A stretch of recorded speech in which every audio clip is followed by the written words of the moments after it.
আজকের এই গল্পটা অনেক কষ্টের, আশা করি সবার ভালো লাগবে। আর হ্যাঁ বন্ধুরা, গল্পটা A to Z এখানে দেওয়া আছে, সবাই সম্পূর্ণ গল্পটা শুনে যাবেন। আর যাবার আগে একটা কমেন্ট করে যাবেন যে কেমন লাগলো আমাদের এই গল্পটা।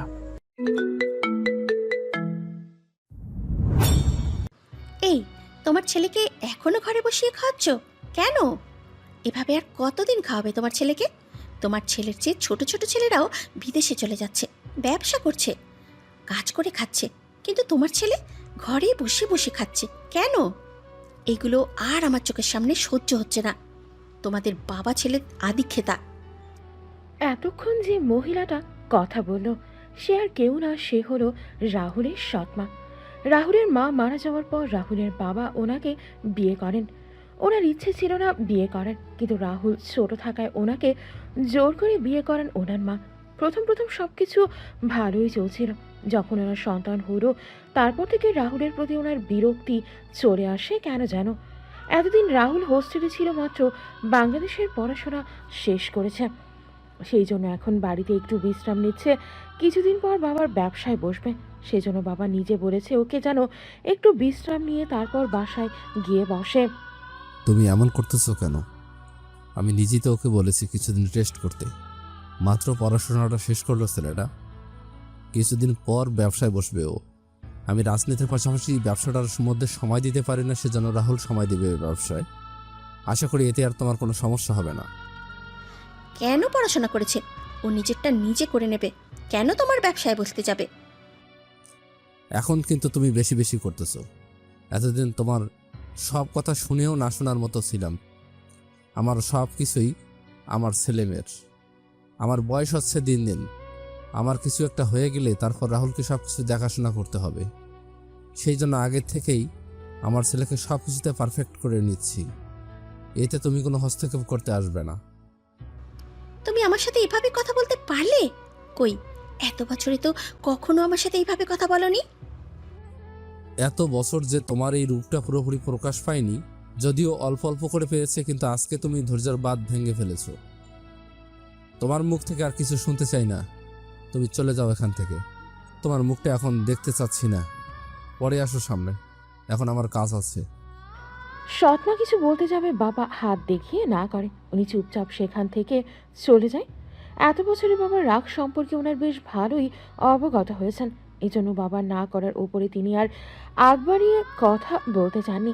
সৎমা চলে যাওয়ার পর বাবা ল্যাপটপ নিয়ে বসে পড়েন, কারোর সাথে রাজনীতি সম্পর্কে আলোচনা করতেছেন। সামনে নির্বাচন, আজ আবার ওনার দেশের প্রধানমন্ত্রী প্রতিদ্বন্দ্বী হিসেবে নির্বাচন করবেন। সেই জন্য এখন থেকে ওনার উপর দিয়ে অনেক ধকল যাচ্ছে। বিকেলবেলা যখন রাহুল বাসা থেকে বের হচ্ছিল তখন রাহুলের বাবা রাহুলকে পেছন থেকে ডাকে। রাহুল, এদিকে আয়। হ্যাঁ বাবা বলো, ডাকলে যে কিছু বলবে নাকি?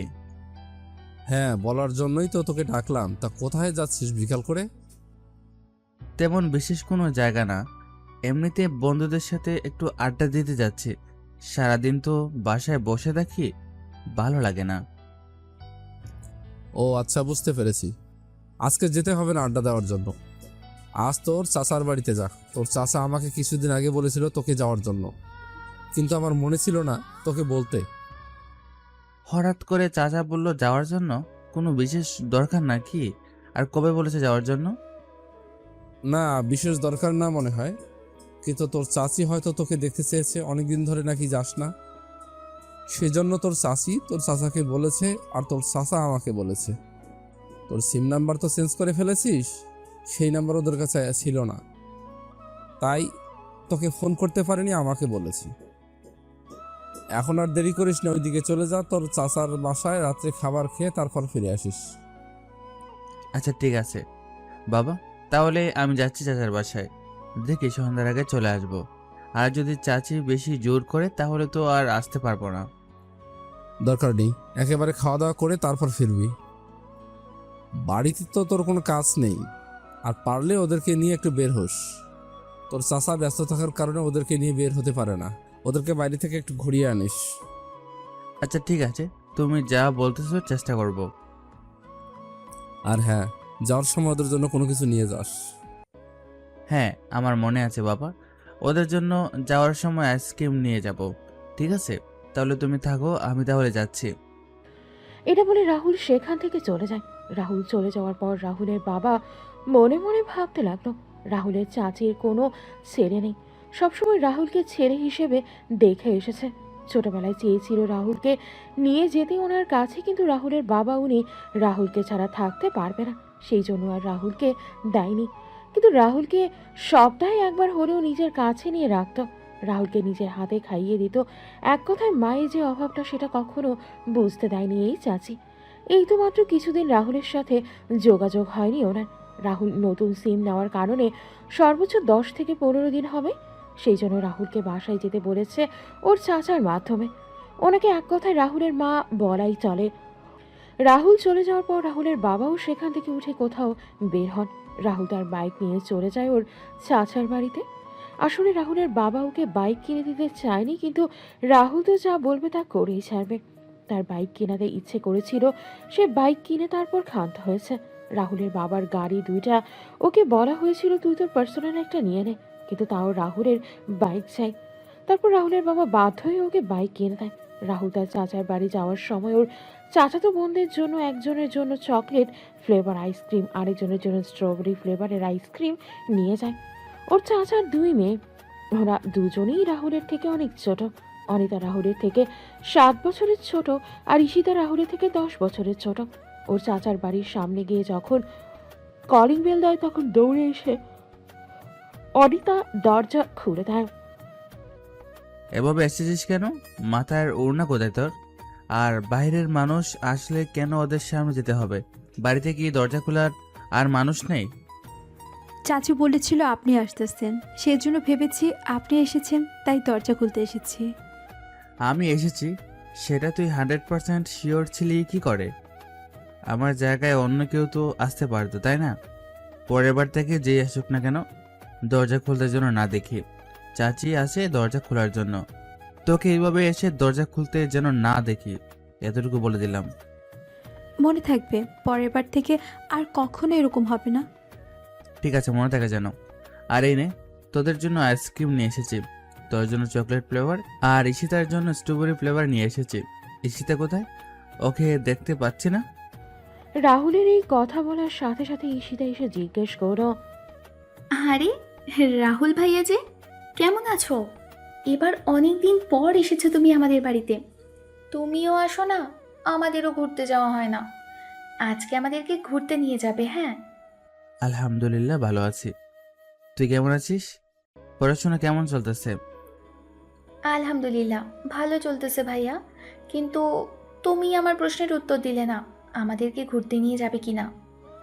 রাহুল কিছু বলতে যাবে তখনই চাচা চাচি ওরাও আসে। কেমন আছো চাচি? আলহামদুলিল্লাহ ভালো আছি। তুই কি আমাদের বাড়িতে ভুল করে চলে এসেছিস নাকি? আর ভুল করে আসলে কি মানুষ এতক্ষণ থাকে? এতক্ষণ দাঁড়িয়ে আছিস যে? ভুল করে আসলে চলে যেতে পারিস, ওই যে ওই দিক দিয়ে রাস্তা।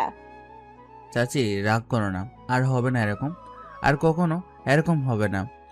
আসলে নতুন সিমটা নেওয়ার পর থেকে সকলের নাম্বার প্রায় ডিলিট হয়ে যায়। আমি চলে আসতাম 2-1 দিনের মধ্যে, আজকে বাবা বলল সেই জন্য চলে আসলাম। হ্যাঁ, কেমন আসতি সেটা তো দেখতেই পাচ্ছি। আজ 17 দিন হতে চললো, তোর কোনো খোঁজ খবর নেই। তোর সাথে ফোনে কথা বলার মতো পরিস্থিতি নেই। তুই কোথায় আছিস, কেমন আছিস, কিচ্ছু জানতে পারছি না। এখন থেকে পাবে 100% শিওর। প্লিজ চাচি, এমন করো না, তুমি এমন করলে আমার ভালো লাগে না। আচ্ছা ঠিক আছে, তাহলে আজকে একেবারে খাওয়া দাওয়া করে তারপর যাবি। আচ্ছা ঠিক আছে, তুমি যা বলবে তাই হবে। ঈশিতা যা, রেডি হয়ে নে, আমি একটু রেস্ট করে তারপর তোদেরকে নিয়ে বের হব। চাচি ওরা বাইরে ঘুরতে যাচ্ছে, ওদেরকে নিয়ে একটু বাইরে যাব। এতদিন পর আসলি, কোথায় একটু বাসায় থাকবি তা না, এখনই আবার বের হয়ে যাচ্ছিস। মা, তুমি এমন করো কেন? ভাইয়াকে কত কষ্ট করে রাজি করালাম, এখন আবার তুমি বাম হাত ঢোকাচ্ছ। কতদিন হলো ভাইয়ার সাথে বের হই না কোথাও। তুমি চুপ করো, আমরা চলে আসব। বাইরে বেশি দেরি করব না। ভাইয়া তুমি রেস্ট করো, আমরা এখনই রেডি হয়ে আসতেছি। এটা বলে ঈশিতা অনিতার হাত ধরে টেনে নিয়ে ভেতরে চলে যায়। বেশ কিছুক্ষণের মধ্যে ওরা দুই বোন রেডি হয়ে চলে আসে। ততক্ষণে রাহুলের বিশ্রাম করা শেষ। ওরা আসার পর রাহুল চাচিকে বলে বের হয়ে যায় ওদের দুজনকে নিয়ে। কোথায় যাবি তাড়াতাড়ি বল। বাইক নিয়ে যাবো না, রিক্সা করে যাব। হ্যাঁ ভাইয়া, বাইক দিয়ে যাওয়া যাবে না। আমি আমার একটা ফ্রেন্ডকে বলেছি, দোতলার, আসতেছে এখনই। ঈশিতার কথা বলার মাঝখানে তার বান্ধবী বাহিরে চলে আসে। ওর বান্ধবী আসার পর ঈশিতা রাহুলকে বলে উঠল, ঠিক আছে ভাইয়া, তাহলে তুমি দুইটা রিক্সা ডাকো। একটাতে আমি আর আমার ফ্রেন্ড বসি, আরেকটাতে তুমি আর আপু বসো। রাহুল ঈশিতার কথা অনুযায়ী দুইটা রিক্সা ডেকে আনে। প্রথম রিক্সাতে ঈশিতা আর ঈশিতার ফ্রেন্ড বসে পড়ে। রিক্সা চলতে থাকে লোকেশন অনুযায়ী। তারপরে একসাথে অনিতা এবং রাহুল বসে পড়ে। প্রথমে অনিতা ওঠে, তারপর অনেকটা চেপে বসে যেন রাহুল বসতে পারে। অনিতার অবস্থা দেখে রাহুল বলে উঠল, কি রে, এত চেপে বসছিস কেন? একটু নড়াচড়া লাগলে পড়ে যাবি তো। আর ওইদিকে এসে বস। রাহুলের কথা মতো অনিতা একটু রাহুলের দিকে এসে বসে। রাহুল আর কোনো কিছু না বলে রিকশায় উঠে বসে। রিকশা চলতে থাকে গন্তব্যের পথ ধরে। কলেজে যে ছেলেটা ডিস্টার্ব করে বলেছিস আমাকে? রাহুলের কথা শুনে প্রথমে অনিতা অনেকটা অবাক হয়, তারপর নিজেকে স্বাভাবিক করে বলে উঠল, আপনি কি করে জানলেন আমাকে ডিস্টার্ব করে? আমি তো বাড়িতে কাউকে বলিনি। অনিতার কথা শুনে রাহুল অনিতার দিকে তাকায়। এমন তাকানো দেখে অনিতা কিছুটা ভয় পায়। আমাকে জানাতে তোর প্রবলেম হলে বাড়িতে জানাতে পারতি, তুই এটাও করিসনি। আমি ভেবেছি তুই বাড়িতে চাচাকে কিংবা চাচিকে বলেছিস, বাড়িতে ওদের কাউকে জানাসনি কেন? আমাকে জানাতে তোর প্রবলেম সেটা আমি বুঝি, তাহলে বাড়িতে জানাতে তোর কি প্রবলেম? কই, না তো, আমার কোনো প্রবলেম নেই। আসলে মনে ছিল না বিষয়টা পরে। আর ডিস্টার্ব করেনি, শুধু একদিন ডিস্টার্ব করেছিল। ডিস্টার্ব করবে কি করে হসপিটাল থেকে? আমি আমার বান্ধবীদের কাছে শুনেছি ওদেরকে নাকি কারা মেরেছে। তাহলে আপনি ওদেরকে মেরে হসপিটালে পাঠিয়েছিলেন, তাই না? যদি আর কখনো এমন হয়েছে তাহলে ওদের জায়গায় তুই থাকবি। কেউ কিছু বললে আমাকে বলতে প্রবলেম হলে চাচাকে বলবি, নয়তো চাচিকে বলবি। আর ওদের কেউ বলতে না পারলে ইসি থেকে বলবি। যদি এর বাহিরে কোনো কিছু হয়েছে তাহলে কিন্তু তুই আমাকে খুব ভালো করে চিনিস আমি কি করতে পারি। এবারের মতো তোকে ক্ষমা করে দিলাম। অনিতা কিছু একটা বলবে বলবে করতেছিল, কিন্তু বলে উঠতে পারতেছিল না। অনিতার অবস্থা দেখে রাহুল জিজ্ঞেস করে, কিছু কি বলতে চাস? এভাবে হাত ঘষাচ্ছিস কেন? হাতে হাতে আগুন ধরাবি নাকি? কি বলতে চাস? বনিতা না করে বলে ফেল সোজা। আসলে আপনাকে অনেক দিন ধরে একটা কথা বলবো বলবো বলে ভাবতেছি। আপনি এই কথাটা কি করে নেবেন আমি বুঝতেছি না। সেজন্য এই কথাটা আপনাকে এতদিনও বলা হয়নি। আমি কি আজকে এই কথাটা বলতে পারি? না মানে, আপনি যদি কিছু না মনে করেন। তোকে মেরে কতদিন হসপিটালে পাঠিয়েছি? একদিনও না। তাহলে একথা কেন বলতেছিস? তোকে আগে পরে কখনো তোর গায়ে হাত তুলিনি, তাহলে তোকে কিছু না করার কথা কেন বলতেছিস? যা বলবি সরাসরি খুলে বল। আসলে আমি আপনাকে অনিতাকে আর কোনো কিছু বলতে না দিয়ে থামিয়ে দেয় রাহুল। চুপ কর, আর কথা বলতে হবে না। আমরা চলে এসেছি, আর একটু সামনে গন্তব্য। ওড়না ঠিক করে মাথায় দে, চুল যেন একটাও দেখা না যায়। যদি চুল দেখা যায় তাহলে তাহলে এই চুলে আমি বাড়িতে গিয়ে আগুন লাগিয়ে দেব। কিন্তু আমার কথাটা তো শুনলেন না। আমি তো কথাটা বলতে পারিনি আপনাকে। বলতে হবে না তাকে, চুপ করে থাক। যতটুকু বলছিস ততটুকুই থাক, এর বেশি বাড়াবাড়ি করবি না। অনিতা ভয় না পেয়ে একটু সাহস জুগিয়ে বলে উঠল, আমি যা বলবো আপনাকে, আপনি সেটা বুঝতে পেরেছেন, তাই তো? আর আমি এটাও জানি আপনি এটা খুব আগে থেকেই জানতেন, তাই না? কিন্তু কখনো আমাকে বুঝতে দিতেন না যে আপনি এই বিষয়টা অনগত ছিলেন। আপনি এই কিছুদিন আমাদের বাড়িতে এই জন্যই আসেননি, এটাও আমি বুঝতে পেরেছি। অনিতার কথা বলা শেষ হওয়ার রিক্সা ও গন্তব্যে চলে আসে। এক সমান হয়েছে। রিক্সা দাঁড় করানোর পর রাহুল রিক্সা থেকে নেমে দুই রিক্সার ভাড়া দেয়। ওরা তিনজন একসাথে দাঁড়ায়। রিক্সার ভাড়া মিটিয়ে ওদেরকে নিয়ে একটা পার্কে ঢোকে। পার্কে ঢোকার পর ঈশিতা ওর বান্ধবীকে সাথে নিয়ে চলে যায় সামনে আগে আগে, আর পেছনে ফিরে আসে অনিতা আর রাহুলকে। আপনি কিন্তু আমার কথার উত্তর দিচ্ছেন না। আমি আপনাকে কিছু জিজ্ঞেস করেছি, আপনি আমার কোনো কথার উত্তর দিচ্ছেন না কেন? এই তোর বয়স কত? 19 বছর। এখনো দুধের বাচ্চা। তুই আগে বড় হ, তারপর এসব নিয়ে চিন্তা করবি। তুই ছোটোর সময় এসব নিয়ে চিন্তা ভাবনা করিস, লজ্জা করে না? দাঁড়া, চাচাকে বলতে হবে তোর বিয়ের কথা। আপনি সব সময় জানেন, এবং আমি এটাও জানি আপনিও আমাকে পছন্দ করেন। আপনি এমন কিছুই করবেন না যেটা আমার জন্য খারাপ হবে। কে বলেছে আমি তোকে ভালোবাসি? আমি কাউকে ভালোবাসি না। আপনি মিথ্যে বলতেছেন। আপনি যদি আমাকে ভালোই না বাসেন, তাহলে কেন আমার জন্য এত কিছু করতেছেন? আপনি কি ভেবেছেন আপনি আগেও অনেক মানুষকে মেরে আমার জন্য হসপিটালে পাঠিয়েছেন? এগুলো আমি জানি না? আমি ঠিকই জানি। আমার বান্ধবীদের কাছ থেকে আমি সবই শুনেছি। এতই যখন ভালোবাসেন, তাহলে এতদিন বলেননি কেন? কিংবা এখনও আপনি স্বীকার করছেন না কেন? অনিতার কথা শুনে রাহুল কোনো কিছু না বলে শুধু হাঁটতে থাকে। অনিতা সেই জায়গাতেই চুপ করে দাঁড়িয়ে থাকে, রাহুলের হাঁটার দিকে তাকিয়ে। কিছু দূর যাওয়ার পরে রাহুল যখন দেখতে পায় ওর সাথে অনিতা নেই, তখন পেছন ফিরে দেখতে পায় অনিতা দাঁড়িয়ে আছে। অনিতাকে দাঁড়িয়ে থাকতে দেখে রাহুল আবার উল্টো দিকে ঘুরে অনিতার কাছে যায়। কি হলো, হাঁটতেছিস না কেন? আমি আপনাকে কিছু জিজ্ঞেস করেছি, আপনি তার উত্তর না দিয়ে টপিক চেঞ্জ করে অন্য কথা নিয়ে যাচ্ছেন। আবার আমার কথার কোনো মর্যাদা না দিয়ে সোজা হাঁটতেছেন নিজের মতো করে। আপনার কি মনে হয় আমি কি মানুষ না? আমার ভিতরে কোনো প্রাণ নেই? আমিও তো মানুষ। আমার ভিতরে তো একটা দিল রয়েছে, তাই না? তাহলে কেন আমাকে এত কষ্ট দিচ্ছেন? কি চাস তুই বল? বিয়ে করবেন আমাকে? হুম হুম। হ্যাঁ করব। কবে? আর একটু বড় হয় না তখন। আমার ফ্রেন্ডের অনেকের বিয়ে হয়ে গিয়েছে, কারো তো একটা না দুটো বেবি রয়েছে, আর আপনি আমাকে বলতেছেন আরো বড় হওয়ার জন্য? ইন্টার শেষ কর, তারপর বিয়ে করব। বাবার নির্বাচনটা শেষ হোক ততদিনে। সত্যি বলতেছেন তো? যদি বেঁচে থাকি তাহলে 100% আমি তোর কথা রাখবো। এর ভিতরে যদি বাবা অন্য কোথাও বিয়ে দিতে চায়, তখন কি হবে? তখন আমি কি করে আটকাবো বাবাকে? তাহলে চাচা যদি বলে অন্য কাউকে বিয়ে করে নিতে, তাহলে বিয়ে করে নিবি? বিষ খেয়ে মরে যাব, তারপরও অন্য কাউকে বিয়ে করব না আপনাকে ছাড়া। আমি আজকে কথা দিয়ে গেলাম এখানে। তোকে কিছুই করতে হবে না। অলরেডি আমাদের বিয়ের কথা বাড়িতে জানে সকলে। তোর ইন্টার শেষ হলে তারপর আমাদের বিয়ে দিয়ে দিবি বাড়ির সবাই। অনিতা রাহুলের কথা শুনে অনেকটা অবাক হয়, তারপর রাহুলকে জিজ্ঞেস করে, আপনি যা বললেন তা কি সত্যি? তাহলে এতদিন আমাকে কেন বলেননি এগুলো? আর আমাকে এত দূরে দূরে কেন রেখেছেন আপনি? আমি তোকে দূরে রাখিনি ইচ্ছা করে, দূরে রাখতে বাধ্য হয়েছি আমি। তোকে কাছে রাখলে আমার কেমন কেমন যেন লাগে, অন্য কিছু করতে মন চায়।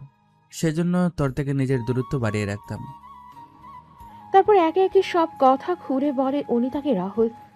সব কথা শোনার পর অনিতা অনেক খুশি হয় এবং রাহুলকে জড়িয়ে ধরে সকলের সামনে। তখন ঈশিতা আর তার বান্ধবী অন্য কোথাও ছিল ঘুরতে। বেশ অনেক সময় ওরা ঘোরাঘুরি করে রেস্টুরেন্টে খাবার খেয়ে অল্প করে বাড়িতে ফিরে আসে। ঈশিতা আর তার বান্ধবীকে খাওয়ায় রেস্টুরেন্টে। রাহুল তার চাচির হাতের খাবার খাবে বলে রেস্টুরেন্টে খাবার খায়নি, আর রাহুল খায়নি বলে অনিতা নিজেও খায়নি। রাহুল জোর করে ওকে ফুচকা খাইয়েছে। ওরা সকলে যখন বাড়িতে ফিরে আসে, তখন চাচি বলে উঠল, তোদের এতক্ষণে ফেরার সময় হলো, রাত 8টা বাজতে চললো। চাচি, ওদেরকে নিয়ে তো প্রত্যেক দিন বের হতে পারে না, ওরাও বের হতে পারে না প্রত্যেক দিন। সেজন্য আজকে ওদেরকে একটু বেশি করে ঘুরিয়ে নিয়ে আসলাম, যেন আর কিছুদিন মন খারাপ না হয় বাইরে ঘোরার জন্য। ওদেরকে বকা দিও না, আমি নিজে ওদেরকে ঘুরিয়ে এনেছি। রাহুলের কথা শুনে ঈশিতা রাহুলকে জড়িয়ে ধরে বলে উঠল, ভাইয়া, তোমার মতো ভাই যেন প্রত্যেকটা মেয়ে পায়। আই লাভ ইউ ভাইয়া। এখন খাবার খেয়ে তারপর পড়তে যা। ঘোরাঘুরি করেছিস, এখন পড়তে বসবি, কোনো এক্সকিউজ চলবে না। আজকে না ভাইয়া, কালকে থেকে প্রমিস। আজকে ঘোরাঘুরি করে অনেক ক্লান্ত হয়ে গিয়েছি। আজকে আর পড়তে বসতে পারবো না। পড়তে বসলেও পড়া মাথায় ঢুকবে না, অনেক টায়ার্ড লাগতেছে। আর আমি খাবো না ভাইয়া, আমার পেট ভরা। তুমি তো দেখেছো, তোমরা খেয়ে নাও। খাবে না কেন? তোদের জন্য রান্না করলাম, খাবে না কেন? না খেয়ে কোথাও যাওয়া চলবে না বাহিরে। অল্প একটু খাবার খেয়ে রাত পার করা যাবে না। মা, আমরা বাহির থেকে খেয়ে এসেছি। কিরে রাহুল, এতদিন পর আসলি এখানে, তারপরও বাইরে গিয়ে খাবার খেতে গেলি কেন? তোর জন্য এত কষ্ট করে রান্না করলাম। চাচি, আমি খাবার খাইনি বাইরে। আমি আর অনিতা খাইনি, ওরা দুজন খেয়েছে, ঈশিতা আর ঈশিতার বান্ধবী। ঈশিতা নিজেও খেতে চায়নি। এখন ও যদি না খায় তাহলে ওর বান্ধবী কি করে খাবে? সেজন্য আমি ওকে বলে খাইয়ে দিয়েছি ওই মেয়ের সাথে। তোমার হাতের রান্না খাবো বলে বাইরে খাইনি। তুমি ভাবলে কি করে আমি তোমাকে রান্না করিয়ে বাইরে খেয়ে চলে আসবো? তুমি যতটা খারাপ ভাবো আমাকে, আমি ততটা খারাপ নয় কিন্তু। হয়েছে হয়েছে, এখন আর আমাকে পাম দিতে হবে না। এখন গিয়ে ফ্রেশ হয়ে আস। তোর চাচা নামাজে গেছে, এখনই চলে আসবে নামাজ থেকে। ততক্ষণে তোরা গিয়ে রুমে ফ্রেশ হয়ে চলে আস। অনিতা তার মায়ের কাছে গিয়ে জিজ্ঞেস করো, মা, তোমার কোনো কিছুতে হেল্প লাগবে? লাগলে বলো, আমি করে দিচ্ছি। দরকার নেই, বাহির থেকে ঘুরে এসেছিস, এখন রুমে যা, গিয়ে ফ্রেশ হয়ে আয়। ততক্ষণে আমি খাবার রেডি করে দিচ্ছি। সমস্যা নেই, আমি রান্নাঘর থেকে তোমার সাথে খাবার এনে টেবিলে রাখতেছি। তোমাকে একা একা কষ্ট করতে হবে না। কাহিনী কি? আজকে মনে হচ্ছে একটু বেশি খুশি। বাহির থেকে ঘুরে এসে এত খুশি, নাকি বিষয়টা অন্য কিছু? কোনটা? চাচি এটা বলে অনিতার দিকে তাকায়। অনিতা তার মায়ের তাকানো দেখে কিছুটা ভরকে যায়। আরে কি বলতেছো এসব? এসব কথা বন্ধ করো। হেল্প লাগলে বলো, নয়তো আমি যাচ্ছি রুমে গিয়ে ফ্রেশ হয়ে তারপর আসতেছি। তোর কোনো হেল্প দরকার লাগবে না, তুই যা, গিয়ে ফ্রেশ হয়ে আস। অনিতা আর কোনো কিছু না বলে সে চলে যায় উপরে ফ্রেশ হওয়ার জন্য। সবাই বাহির থেকে এসে সকলে চলে যায় যার যার রুমে ফ্রেশ হওয়ার জন্য। এই বাড়িতেও রাহুলের জন্য আলাদা একটা রুম রয়েছে, যেখানে রাহুলের কাপড় চোপড় রয়েছে। মাঝে মধ্যে এসে বাড়িতে রাহুল থাকে, সেজন্য রাহুলের প্রয়োজনীয় জামা কাপড়ও এ বাড়িতে রেখেছে। ওরা সকলে মিলে ফ্রেশ হয়ে এসে রাতের খাবার খেয়ে শুয়ে পড়ে। বেশি রাত হয়ে যাওয়ার কারণে চাচা আর চাচি ওকে যেতে দেয়নি বাড়িতে। সময় কেটে যাচ্ছে সময়ের মতো। সময় কারোর জন্যই থেমে থাকে না। তেমনি রাহুলের বাবা প্রধানমন্ত্রী প্রতিদ্বন্দ্বী নির্বাচনের দেশের মানুষের সর্বোচ্চ সাপোর্ট পেয়ে দেশের প্রধানমন্ত্রী হয়। নির্বাচনে জয়ী হওয়ার পর প্রধানমন্ত্রীর শপথ গ্রহণ করে। আজ 1 সপ্তাহ হতে চলল রাহুলের বাবা দেশের প্রধানমন্ত্রী। এখন আর এই বাসার মানুষ বাড়ি থেকে একা একা বের হতে পারে না গার্ড ছাড়া, কারণ এখন রাহুলের বাবা একজন প্রধানমন্ত্রী দেশের। ওনার শত্রুর অভাব নেই, চারিপাশে শুধু শত্রু আর শত্রু, মাকড়সার জালের মতো ছড়িয়ে আছে। রাহুল, তোকে কানাডা যেতে হবে 3 মাসের জন্য। আমি যেতাম, কিন্তু এখন আমি যদি সেখানে চলে যাই তাহলে এইদিকে রাজনীতিতে অনেক বড় ঝামেলা হয়ে যাবে। কারণ মাত্র শপথ গ্রহণ করেছি, এখনই যদি আমি দেশ থেকে বাইরে যাই তাহলে তো এটা নিয়ে অনেক আলোচনা হবে। সেই জন্য তোকে পাঠাতে হচ্ছে। আমি জানি সেখানে তুই নতুন, কিন্তু সব কিছু ঠিকঠাকভাবে বুঝিয়ে দেবো এখানকার ম্যানেজার। হ্যাঁ বাবা, আমিও ভেবেছি কানাডা আমি যাব, তোমাকে পাঠাবো না। আর তুমিও এখন যেতে পারবে না সেখানে, সেজন্য ঠিক করেছি আমি যাব। তুমি চিন্তা করো না, ওই বিষয়ে সবকিছুতেই অবগত আমি। তোমার মতো না হলেও আমি আমার মতো করে হ্যান্ডেল করে চলে আসব। হ্যাঁ, সন্ধ্যার পরে রেডি থাকিস, তোর চাচার বাসায় যাব। হঠাৎ করে চাচার বাসায় যেতে চাচ্ছ কেন? দরকার নাকি? ভাইয়ের বাড়িতে গেলে, চাচার বাড়িতে গেলে কি কোনো দরকার লাগে? এমন বোকার মতো কথা বলিস কেন? তোকে তো আমি এভাবে বড় করিনি, তাহলে এইসব কথাবার্তা বলিস কেন? সন্ধ্যার পর রেডি থাকিস, আমাদের পুরো পরিবার যাবে। কোথাও যাস না আজকে। আচ্ছা ঠিক আছে বাবা, তাহলে আমি রুমে যাচ্ছি এখন, গিয়ে একটু রেস্ট করব। অফিস থেকে ফিরে আমি ক্লান্ত। এটা বলে রাহুল আর সেখানে না দাঁড়িয়ে সোজা তার রুমে চলে যায়। ওপরে উপরে যাওয়ার সাথে সাথে রাহুলের ফোনে একটা মেসেজ আসে। ফোনটা হাতে নিয়ে দেখে সেটা অনিতার মেসেজ। তখনই রাহুল অনিতাকে ফোন করে। হ্যাঁ প্রিয় আছি, মাত্র বাসায় এসেছি। তুই কি করতেছিস? এই তো বাসায় একটু কাজ করতেছি আজকে। আপনারা আসবেন, আপনার পুরো ফ্যামিলি আসবে, চাচু চাচি ওরা সকলে। সেজন্য বাড়িতে কিছু কাজ আছে, সেজন্য করতেছি মায়ের সাথে। বাবা ফোন করে বলেছে তোদেরকে আমরা আজকে যাব? হ্যাঁ, মা তো তাই বলল। আজ নাকি আপনারা চাচু সকলে মিলে আসবেন আমাদের বাড়িতে। আমি জানতাম না, আমি মাত্র এসে জানলাম। অফিস থেকে আসলাম মাত্র, এখন ফ্রেশ হবো, একটু রেস্ট করব। আচ্ছা ঠিক আছে, আপনি ফ্রেশ হয়ে রেস্ট করবেন। আমি একটু পরে কাজ শেষ করে আবার কল দিচ্ছি। এটা বলে অনিতা কল কেটে দেয়। রাহুল ওয়াশরুমে গিয়ে ফ্রেশ হয়ে এসে বিছানার মধ্যে একটু শুয়ে পড়ে। সন্ধ্যার পর রাহুলের ছোট বোন এসে রাহুলকে ডেকে তোলে। ভাইয়া, বাবা বলেছে তাড়াতাড়ি ওঠার জন্য, তাড়াতাড়ি উঠে রেডি হয়ে নিচে আসতে বলেছে বাবা। আচ্ছা ঠিক আছে, তুই যা, আমি আসতেছি। বাবাকে গিয়ে বল আমি এখনই আসতেছি। দেরি করো না কিন্তু ভাইয়া, দেরি করলে বাবা কিন্তু আবার রাগারাগি করবে। আচ্ছা ঠিক আছে, তুই যা, বাবাকে গিয়ে বল আমি এখনই আসতেছি। আমার দেরি হবে না, আমি শুধু ফ্রেশ হয়ে আসতেছি। আচ্ছা ঠিক আছে ভাইয়া, তাহলে আমি বাবাকে গিয়ে বলতেছি তুমি এক্ষুনি আসতেছ। রিদি এটা বলে আর সেখানে না দাঁড়িয়ে সোজা চলে যায় নিচে তার বাবার কাছে। রাহুল আর বসে না থেকে সে ওয়াশরুমে গিয়ে ফ্রেশ হয়ে একেবারে রেডি হয়ে নিচে যায়। রাহুল, তোকে না বলেছিলাম সন্ধ্যার সময় রেডি হয়ে থাকতে? তাহলে দেরি করলি কেন? তোর চাচা ফোন করতেছে সেখানে গিয়ে খাবার খাওয়ার জন্য। আমাদের অলরেডি অনেক দেরি হয়ে গিয়েছে, এখন তাড়াতাড়ি চল। দেরি হলো কোথায়? এখন তো এইমাত্র 8টা বাজে। রাতের খাবার খায় মানুষ 9টা 9:30টায়। সেখানে কি শুধু আমরা খাবার খাওয়ার জন্য যাচ্ছি? একজন মানুষের বাড়িতে গেলে কত রকমের কথাবার্তা বলতে হয়। তোমার কি এতটুকু কমন সেন্স নেই? বুঝেও সব কিছু অবুঝের মতন কথা বলো কেন তুমি? যদি তোমার কথা বলতে খারাপ লাগে তাহলে চুপ করে থাকো, অযথা কথা বলবে না তুমি। সরি বাবা, মাকে বকো না। আমার ঘুম থেকে উঠতে দেরি হয়ে গিয়েছে। আসলে অফিস করে খুব ক্লান্ত হয়ে পড়েছিলাম, তো সেজন্য একটু ঘুমিয়ে পড়েছিলাম। ফোনে অ্যালার্ম সেট করেছিলাম কিন্তু খেয়াল করতে পারিনি কখন অ্যালার্ম বেজে কেটে গিয়েছে। আচ্ছা ঠিক আছে, সমস্যা নেই, এখন তাহলে চলে যাওয়া যাক। তারপর রাহুল আর কোনো কিছু না বলে সকলে মিলে চলে যায় বাহিরে। ওরা সকলে মিলে একটা গাড়িতে উঠে বসে পড়ে। ওদের গাড়িটা মাঝখানে রেখে পেছনের সামনে 2 এখানে মিলিয়ে আরও 6টা গাড়ি ওদেরকে পাহারা দিয়ে নিয়ে যায়। একটা দেশের প্রধানমন্ত্রী বলে কথা, বাড়িতেও গার্ডের সাথে থাকতে হয় এবং বাহিরে কোথাও গেলেও গার্ডদের সাথেই যেতে হয়। বেশ কিছুক্ষণ সময় পর ওরা চলে আসে রাহুলের চাচার বাড়িতে। রাহুলের চাচা চাচি সকলে মিলে বাহিরে দাঁড়িয়ে থাকে ওদেরকে আপ্যায়ন করার জন্য। কেমন আছো ভাইজান? তোমাকে সে কবে থেকে বলতেছি এখানে আসার জন্য, আসার তোমার কোনো খোঁজ খবরই নেই।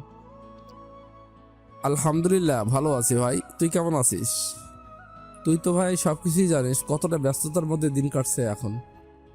আমি নিজেও ক্লান্ত হয়ে পড়েছি এই সব কিছু দেখে শুনে। সামনে পুরো রাস্তা বাকি রয়েছে, সামনে কিভাবে কি করব মাথায় ঢোকে না কিছু। তবুও ইনশাল্লাহ সব কিছুর কন্ট্রোল করে নিব। কেমন আছেন ভাইজান? আলহামদুলিল্লাহ ভালো আছি বোন, তুমি কেমন আছো? আমার মামনিরা কেমন আছো তোমরা? আলহামদুলিল্লাহ ভালো আছি চাচু, তুমি কেমন আছো? তোমাকে অনেক দিন পর দেখলাম। তুমি এখন আর আমাদের বাসায় আগের মতো আসো না। চাচু তো এখন ব্যস্ত মামনিরা, চাচু আসতে পারে না, কিন্তু তোমরা তো যেতে পারো চাচুর বাসায়। তোমরা এসেছো না, এখন থেকে যাব। আরে রিদি মামুনি, কেমন আছো? আলহামদুলিল্লাহ ভালো আছি চাচা, আপনি কেমন আছেন? এই তো মামুনি, ভালো আছি। আসো আসো, ভেতরে আসো। অনেকক্ষণ হলো বাইরে দাঁড়িয়ে শুধু কথা হয়েছে, ভেতরে যাও সবাই। তারপর চাচার কথা মতো সকলে বাইরে থেকে ভেতরে চলে আসে। ভেতরে আসার পর সকলে গিয়ে সুপার মধ্যে বসে পড়ে। চাচি চলে যায় রান্নাঘরে, চাচির পিছু পিছু রাহুল চলে যায় রান্নাঘরে। রাহুল রান্নাঘরে গিয়ে চাচিকে বলতে লাগলো, চাচি কিছু খেতে দাও, অফিস থেকে ফিরে কিছু খেতে পারিনি, অনেক ক্ষুধা লেগেছে। অফিস থেকে ফিরে এসে ফ্রেশ হয়ে একটু শুয়েছিলাম, কখন যে ঘুমিয়ে গিয়েছি টেরই পাইনি। তারপর কিছুক্ষণ আগে রিদি ডেকে তুলেছে, তারপর সাথে সাথে আবারও ফ্রেশ হয়ে রেডি হয়ে চলে এসেছি এখানে। কিছুই খেতে পারিনি, অনেক খিদে পেয়েছে, যা আছে খেতে দাও এখন। দুপুরে কি খেয়েছিস? মনে হয়তো কিছুই খাসনি। বস এখানে, আমি এখনই খাবার দিচ্ছি। রাহুলের সবগুলো কথা পেছন থেকে দাঁড়িয়ে থেকে অনিতা শুনতে পায়। তারপর অনিতা আর কারোর জন্য অপেক্ষা না করে সোজা গিয়ে প্লেট ধুয়ে রাহুলের জন্য খাবার রেডি করে নিয়ে আসে। রাহুল অনিতার হাত থেকে খাবার প্লেটটা নিয়ে জিজ্ঞেস করলো, তুই কোথা থেকে আসলি? আমি তো চাচির কাছে খাবার চেয়েছি, তুই নিয়ে আসলি যে? মা তো কাজ করতেছেন, সেজন্য মায়ের যদি দেরি হয় সেই কারণে আমি নিয়ে আসলাম। কেন, আমার হাতের খাবার কি তুমি খেতে পারবে না? তোর হাতের খাবার খেতে পারবো না কেন? তুই কি বিষ মিশিয়ে দিয়েছিস? আর দিলেও তোর লস, আমার কোনো লস নেই। আমি না হয় বেশি হলে মরে যাব, কিন্তু তুই আমার মতো ইনোসেন্ট একটা জামাই হারাবি, এটা তোর অনেক বড় লস। এভাবে ওরা কথা বলতে বলতে খাবার শেষ করে রাহুল চলে যায় বাইরে ওদের কাছে। ওখানে গিয়ে বসার পর সকলের কথা শুনতে পায়। রাহুলের বাবা বলতেছে, ভাই, তোকে তো অনেক আগে আমি এই কথাটা বলে রেখেছি, তাই না? আমাদের মধ্যে তো এটা নিয়ে অনেক কথাই হয়েছে আগে। এখন আমি কালকে রাহুলকে কানাডা পাঠাচ্ছি ব্যবসার কাজে। কানাডা থেকে আসলে রাহুল ওদের বিয়েটা সম্পূর্ণ করতে চাই। আমার বাড়িটা একদম খালি হয়ে আছে। তোকে কতবার বলেছি তুই এই বাড়িতে চলে আয়, কিন্তু তোর এক কথা তুই ওখানেই থাকবি। সমস্যা নেই ভাইয়া, তুমি যেটা ভালো মনে করো সেটাই করো। আমি কোনোদিনও তোমার কাছে বাধা দিইনি, আর আজও দেব না। তুমি আমার বড়, যেটা ভালো মনে করো সেটাই করো। আমি কখনো তোমার বিপক্ষে যাব না। বোন, তুমি কি বলো? তোমার মেয়ে তুমি লালন পালন করে বড় করেছো, তোমার অবশ্যই মতামত রয়েছে এখানে। তুমি বলতে পারো তোমার মতামত, তোমাকে 100% সুযোগ দেওয়া হলো। ভাইজান, আমি আর কি বলবো রাহুলকে? আমার এই 2 হাতেই মানুষ করা, এক কথায় ওর মতো ছেলে হয় না। আর ছোটবেলা থেকেই যখন অনিতা আমার কোলে আসে, তখন থেকে আমার ইচ্ছে রাহুলকে একদম আমার ছেলে বানিয়ে আনবো। তারপর একদিন অনিতার বাবার কাছে শুনলাম আপনি রাহুলের জন্য অনিতাকে চেয়েছেন। সেদিন আমি অনিতার বাবাকে অনেক কথা বলেছিলাম এ বিষয়ে। এরপর থেকে রাহুলের প্রতি আমার কেয়ার আরও বেড়ে যায়। এক কথায় ওকে আমি নিজের এই 2 হাতে মানুষ করেছি। আমার পুরো মতামত রয়েছে ওদের বিয়ের পক্ষে। তাহলে আর সমস্যা কি? সব কিছুই তো ঠিকঠাকই হয়ে গেল। রাহুল কানাডা থেকে ফিরে আসলে ওদের বিয়েটা সম্পূর্ণ হয়ে যাবে। তাহলে এখন থেকে তাহলে আমি প্রস্তুতি নিয়ে রাখতেছি। আর হ্যাঁ, অনুষ্ঠান যা হবে সেটা সব কিন্তু ওই বাড়িতেই হবে। তোমাদের সব কিছু শুনলাম, দেখলাম, এখন আমার এখানে একটা কথা আছে। রাহুলের কথা শুনে সকলে চমকে ওঠে। অনিতা অনেকটা ভয় পেয়ে যায়। অনিতা মনে মনে ভাবতেছে রাহুল কি অন্য কোনো মেয়েকে ভালোবেসে সে কি এখন বলবে সে অনিতাকে বিয়ে করতে চায় না? কিন্তু অনিতা যে রাহুলকে ছাড়া বাঁচবে না। এই পর্যন্ত সবকিছুই অনিতা রাহুলের নামে করে দিয়েছে। রাহুলকে নিয়ে সে হাজারো স্বপ্ন বুনেছে। রাহুল যদি না করে দেয় তাহলে অনিতা কি করে বাঁচবে? এসব ভাবতে ভাবতে অনিতার চোখ দিয়ে পানি গড়িয়ে পড়ে। তোর আবার এখন এই সময় কিসের মতামত? আচ্ছা বল দেখি শুনি। দেখো, তোমরা বিয়ে দিতে যাচ্ছ ভালো কথা, আমিও বিয়ে করতে রাজি, কোনো সমস্যা নেই। কিন্তু এই যে বিয়ের আগে গায়ে হলুদ, মেহেদি অনুষ্ঠান, এগুলো কিন্তু আমাদের মুসলমানদের রীতিনীতি নয়, এগুলো সব হিন্দু রীতিনীতি।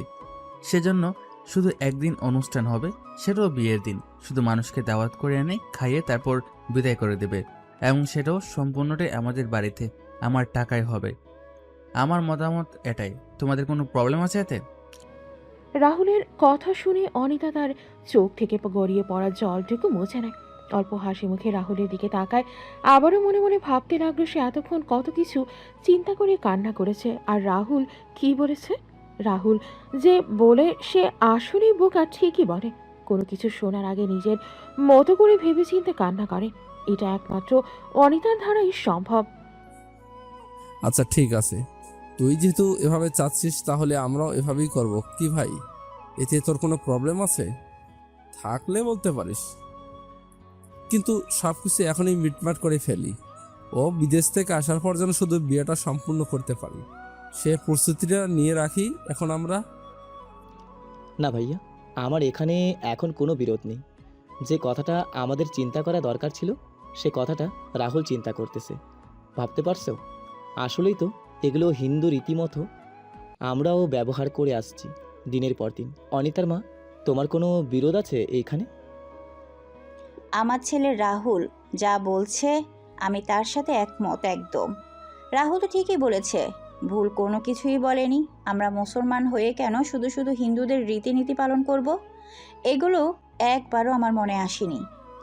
শুধু আমার কেন, তোমাদের কারোর মনেই আসেনি একবারও। দূর থেকে দাঁড়িয়ে দাঁড়িয়ে অনিতা, ঈশিতা আর হৃদি সব কিছু শুনতেছে।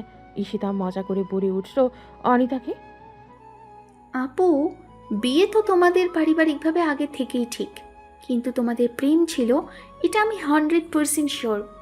সেটা কবে থেকে সত্যি করে বলো আমায়। আমি কিন্তু কাউকে বলবো না।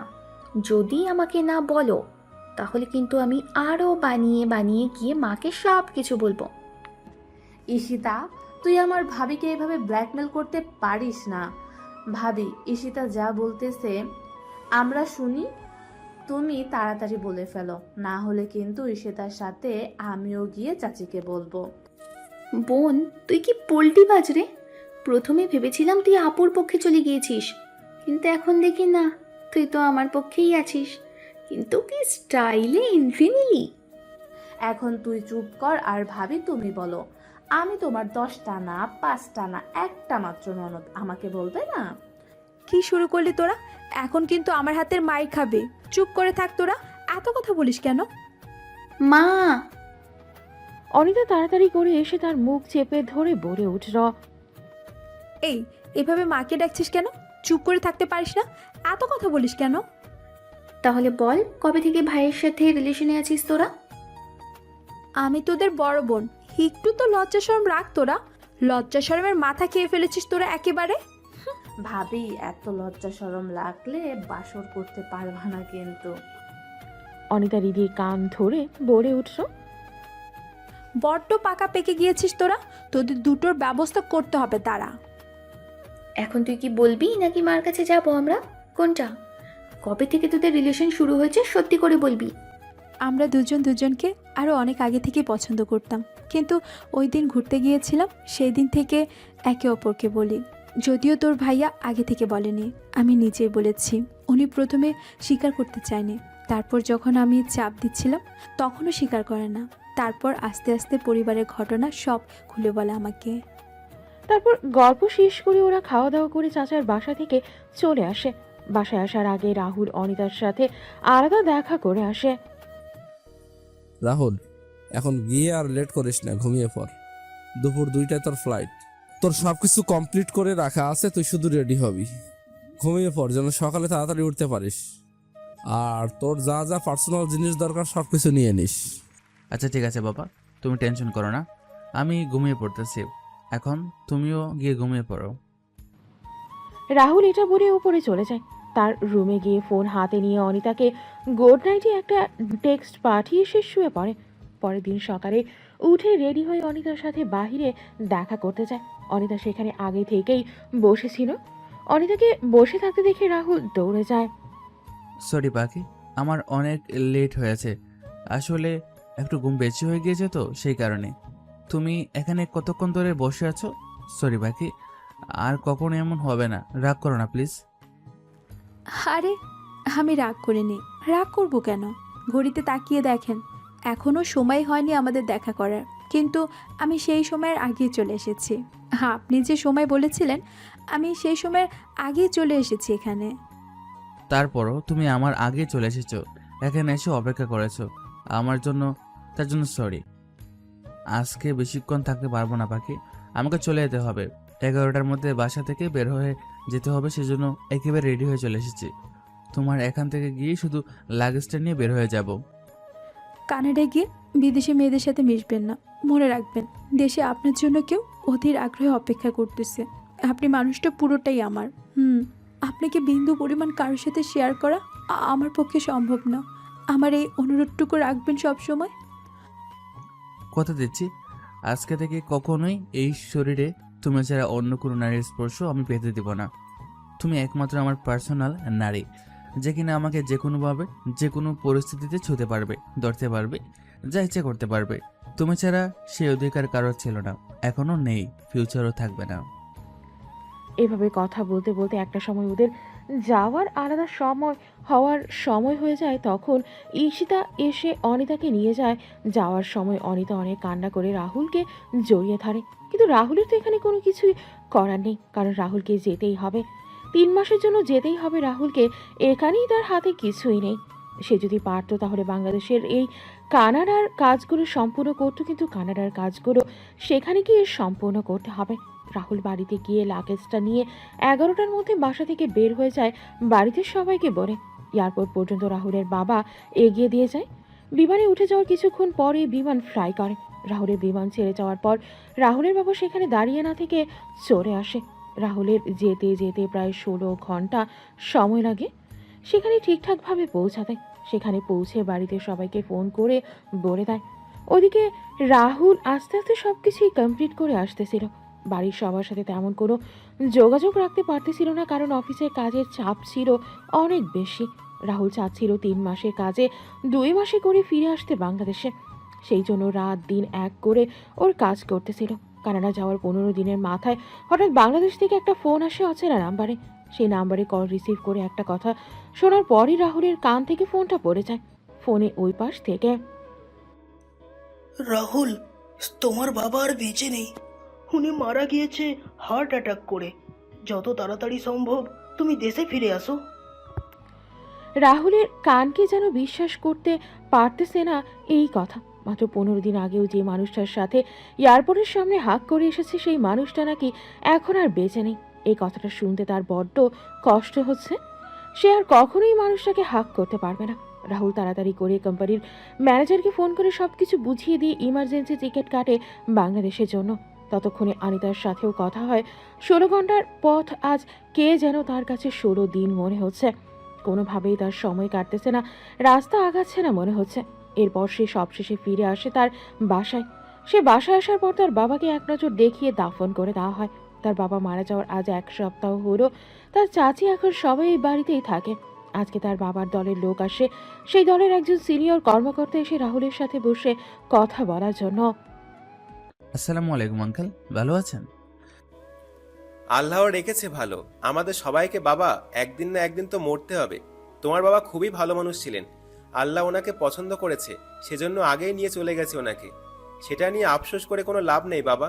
কারোর জন্য কারো দুনিয়া থেকে থেমে থাকে না। আঙ্কেল, আপনি মনে হয় কোনো দরকারে এসেছেন। সেই দরকারটা কি জানতে পারি? আসলে আপনি যা বলার চেষ্টা করতেছেন সেটা বলতে পারতেছেন না, আমি বুঝতে পারতেছি। এখন বলতে পারেন আপনি নির্দ্বিধায়। আসলে বাবা, তুমি তো জানো তোমার বাবা দেশের প্রধানমন্ত্রী ছিলেন। এখন তিনি মারা গিয়েছে। আজ 7 দিন হয়েছে সেই আসনটা ফাঁকা পড়ে আছে। প্রধানমন্ত্রী যদি মারা যায় তাহলে তার পরিবারের তার বড় ছেলেই সেই দায়িত্ব পালন করতে হবে। আর যদি বড় ছেলে না থাকে তাহলে তার বড় ভাই কিংবা ছোট ভাই থাকলে তাদেরকে দিয়ে সেই দায়িত্ব পালন করতে হবে। এখন তুমি যেহেতু আছো তাহলে সেখানে আর অন্য কাউকে ঢোকানোর অনুমতি নেই। এখন তোমার বাবার জায়গাটা তোমাকে পূরণ করতে হবে বাবা। আঙ্কেল, আপনি যা বলতেছেন সেটা কখনো সম্ভব না। আমি আমার বাবার জায়গায় কখনোই বসবো না, আমি বসতে চাইও না সেই জায়গাতে। সেই জায়গাটার মধ্যে আমার বাবা বসেছিলেন। রাহুল, তোমাকে বাস্তবতা মানতে হবে। সবকিছুতে এত সম্মান আবেগ দিয়ে চলে না, বুঝেছো? আমি বুঝতে পেরেছি তুমি তোমার বাবার সমান হতে চাও না, কিন্তু তোমার বাবার জায়গাটা তোমাকে পূরণ করতে হবে। তোমার বাবার যা যা স্বপ্ন ছিল এই দেশকে নিয়ে, তোমাকে সেগুলো পূরণ করতে হবে। আমরা মনে করি তুমি সেই যোগ্য। সেই জন্যই আমরা তোমার কাছে এসেছি, যেন তুমি এই বাংলাদেশকে আপন করে নিয়ে নিজের মনে করে নতুন রূপে গড়ে তোলো। তুমি যদি এখন আমাদেরকে ফিরিয়ে দাও তাহলে অসম্মান করা হবে তোমার বাবার সেই উচ্চ মর্যাদাবান পদটাকে। ঠিক আছে, আমি আমার বাবার স্বপ্ন পূরণ করবো অবশ্যই। যতদিন বেঁচে আছি আমি আমার বাবার প্রত্যেকটা স্বপ্ন পূরণ করে যাব ইনশাআল্লাহ। বাবার জায়গাটা ধরে রাখতে আমাকে কি কি করতে হবে আপনি অবশ্যই আমাকে জানাবেন। বিকেলে আমরা সকলে মিলে একটা কনফারেন্স করেছি। সেখানে আমরা অ্যানাউন্স করব এই দেশের নতুন প্রধানমন্ত্রী তুমি। আর সেখানে অবশ্যই তোমাকে থাকতে হবে। কিছু নথিপত্রে তোমাকে সাইন করতে হবে। আশা করি সেটা তুমি খুব সহজে করে আসতে পারবে। জি অবশ্যই আঙ্কেল, আমি চেষ্টা করব। ওকে, ঠিক আছে বাবা, তাহলে এখন আমি আসতেছি। তোমাকে নেওয়ার জন্য কিছুক্ষণ পর গাড়ি আসবে, সেইটাই করে তুমি চলে যেও। আঙ্কেল, বাড়িতে এসেছেন, কিছু অন্তত খেয়ে যান। আজকে না, অন্য একদিন এসে খাবো, মন ভরে পেট ভরে। এখন আমাদের গলা দিয়ে নিচে নামবে না। 1, তোমার বাবার মৃত্যু। 2, তোমার বাবার সম্মান মর্যাদা সেই পথ সবকিছুকে এখন রক্ষা করতে গিয়ে আমাদের হিমশিম খেতে হচ্ছে। এখন আমাদের বাকি সাহায্যটুকু একমাত্র তুমিই করতে পারবে। আঙ্কেল অবশ্যই, আমি আমার সবটুকু দিয়ে চেষ্টা করব আপনাদের পাশে থাকার জন্য, আমার বাবার স্বপ্ন পূরণ করার জন্য। আমাকে কিভাবে কি করতে হবে শুধুমাত্র এতটুকু আপনারা বলে দিবেন। ওকে বাবা, তাহলে আজকে উঠতেছি, পরে আবার দেখা হচ্ছে আমাদের বিকেলে। সিনিয়র কর্মকর্তা এটা বলে এখান থেকে উঠে চলে যান উনি নিজের নিজ গন্তব্যে। সিনিয়র কর্মকর্তা চলে যাওয়ার পর রাহুল গিয়ে তার চাচার সাথে সব বিষয় নিয়ে আলোচনা করেন। তার চাচা এতে মত দিয়েছেন। বিকালবেলা গাড়ি আসে রাহুলকে নিয়ে যাওয়ার জন্য এবং রাহুল সেই গাড়িতে করে চলে যায় সেই গন্তব্যে কনফারেন্সে। সেখানে যাওয়ার পর এক সাংবাদিক জিজ্ঞেস করল, স্যার, ওনার বয়স তো অনেক কম, উনি কি করে একটা দেশের প্রধানমন্ত্রী হতে পারেন? আপনার কি মনে হয় উনি এই দেশটা ভালো করে চালাতে পারবে? সিনিয়র কর্মকর্তা কিছু বলতে যাবে তার আগেই রাহুল বলে উঠল, শুনুন, আমার দাদা করেছে রাজনীতি, আমার বাবা করেছে রাজনীতি, এখন আমিও সেই রাজনীতিতে এসেছি। আমার রক্তের মধ্যে রাজনীতি। আমার 3 পুরুষ রাজনীতি করে দেশ শাসন করে গিয়েছে। তাদের কারোর কেরিয়ারে ব্যর্থ শব্দটা যুক্ত হয়নি কখনো। সেই রক্তের আমি। চিন্তা করবেন না আমাকে নিয়ে আপনার এত। আপনাদেরকে ভালো রাখার দায়িত্ব যখন নিচ্ছি, অবশ্যই সেই দায়িত্বটা খুব সুন্দরভাবে পালন করব। স্যার, আপনি তো কথা খুব সুন্দর করে বলতে পারেন, আপনি সেই সুন্দর করে কি দেশটা চালাতে পারবেন? একটা মানুষ যদি সুন্দর করে কথা বলতে পারে গুছিয়ে, তাহলে অবশ্যই সে গুছিয়ে দেশটাকে চালাতে পারবে, কিন্তু একটু সময় দরকার। আমরা বাঙালিরা কি চাই জানেন? আমাদের সব কিছুতে ইমার্জেন্সি দরকার। জায়গার জিনিস জায়গায় করতে বাঙালিরা পছন্দ করে। যেখানে একটা মুরগি ডিম পারে, তারপর সে ডিমে তাপ দেয়, তাপ দেওয়ার পর বেশ কিছুদিনের মাথায় ডিমগুলো ফোটে, তারপর আস্তে আস্তে বাচ্চাগুলো বড় হয়। সেইখানেও সবগুলো বাচ্চা টিকে না, মরতে মরতে কয়েকটা বাচ্চা বেঁচে যায়। তো এই প্রসেসিংটা হতে কমপক্ষে 1-1.5 মাস বা 2 মাসের মতো সময় দরকার। আর আমরা বাঙালিরা কি চাই জানেন? একটা নতুন সরকার আসছে, সেই সরকারটাকে 1 বছর সময় না দিয়েই তারা 1 মাসে আর 2 মাসে ওরা দেশের পরিস্থিতি বদল দেখতে চায়, দেশের উন্নতি দেখতে চায়, গ্রামকে শহর দেখতে চায়, শহরকে লন্ডন দেখতে চায়। এগুলো কি আদৌ সম্ভব? আপনারা বলুন তো, সাংবাদিক হয়ে? রাহুলের কথাগুলো শুনে সাংবাদিকরা রাহুলের কথার পক্ষে একমত হয়। সত্যি আমরা বাঙালি জাতি কোনো কিছুতেই ধৈর্য ধরতে পারি না। সব কিছুতেই আমাদের ধৈর্য হারা হতে হয়, সব কিছুতেই তাড়াহুড়ো করতে হয়। আমরা একটা নতুন সরকার দেশে আসলে তাকে সময় দিতে পারি না। আমরা চাই সাথে সাথে তারা দেশকে উন্নয়ন করুক, বাতাসের গতিতে দেশ উন্নয়ন হোক। কিন্তু একটা দেশ উন্নয়ন হতে গেলে সময়, অর্থনীতি, মেধা, শক্তি, জনগণের একতাবদ্ধ সব কিছুই দরকার পড়ে। কিন্তু সেগুলো আমরা বাংলাদেশের জনগণ বাঙালিরা বুঝতে পারি না। সেই জন্যই আজ আমাদের বাঙালিদের এই অবস্থা। তারপর এইভাবেই কনফারেন্স শেষ করে নথিপত্র সাইন করে প্রধানমন্ত্রীর শপথ নিয়ে বাড়িতে ফিরে আসে রাহুল। রাহুল বাড়িতে আসার পর রাহুলের মা রাহুলকে দেখে জড়িয়ে ধরল। বাবা, তোকে কত অত্যাচার করেছি, কত কথা শুনিয়েছি, তুই আমাকে ক্ষমা করে দিস।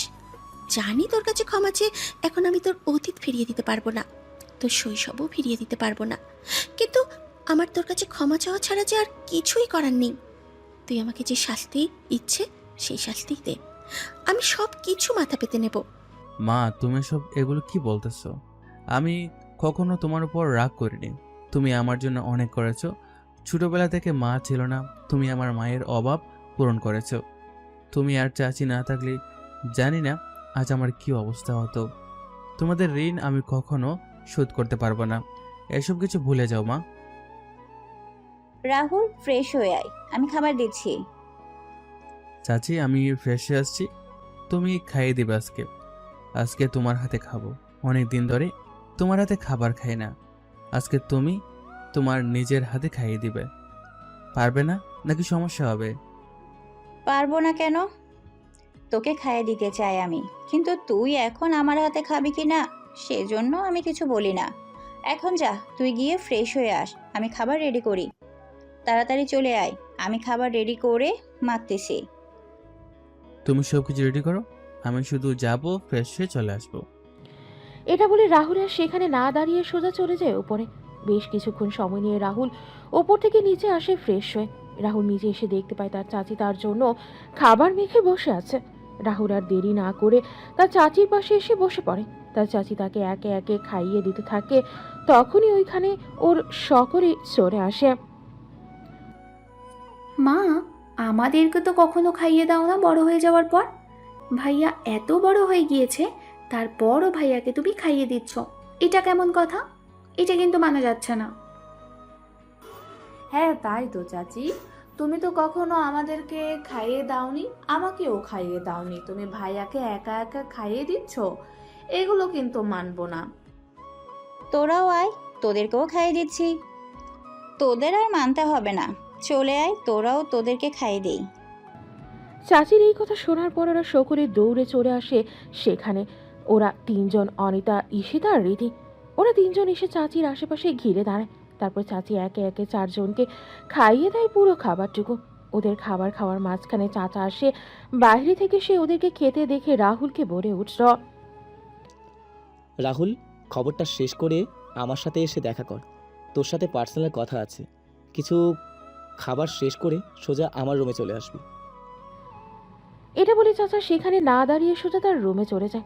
চাচা চলে যাওয়ার কিছুক্ষণের মাথায় ওদের খাওয়া শেষ হয়ে যায়। রাহুল উঠে যাওয়ার সময় চাচি জিজ্ঞেস করল, পেট ভরেছে? একটু তো খেলি, আর একটু খাবার আনি, খেয়ে যা। এত অল্প খাবারে কারোর হয়? তোর মতো ছেলেরা কি এত কম খাবার খায়? চাচি আর খাবো না, হয়ে গিয়েছে। এত খেলে তারপর মোটা হয়ে যাব। তারপর মানুষ বলবে তোমার মেয়ের জামাই মোটা। তখন মানুষের এমন কথাবার্তা শুনতে ভালো লাগবে?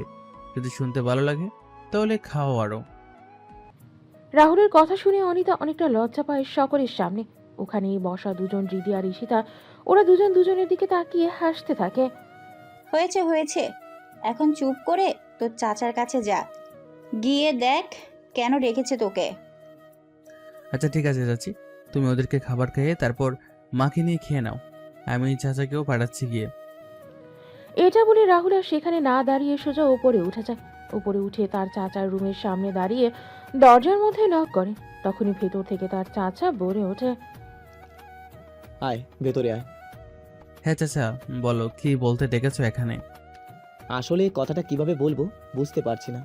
মানে কথাটা কতটুকু শিওর এটাও জানি না, বাট আমার সন্দেহ হচ্ছে কিছুটা। কি বলতে চাচ্ছ চাচা? খুলে বলো আমাকে। খুলে না বললে আমি বুঝবো কি করে তুমি কি বলতে চাচ্ছ?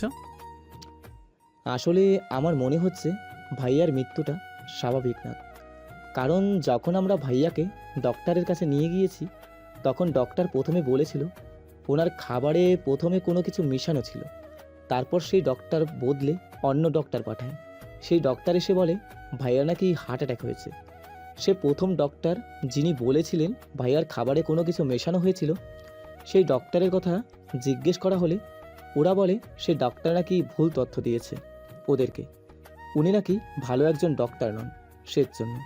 আর সেখানে কথা বাড়াবাড়ি করা হয়নি। তার মানে তুমি বলতে চাচ্ছ বাবাকে কেউ জেনে শুনে কোনো কিছু খাবার মিশিয়ে খাইয়ে মেরে ফেলেছে?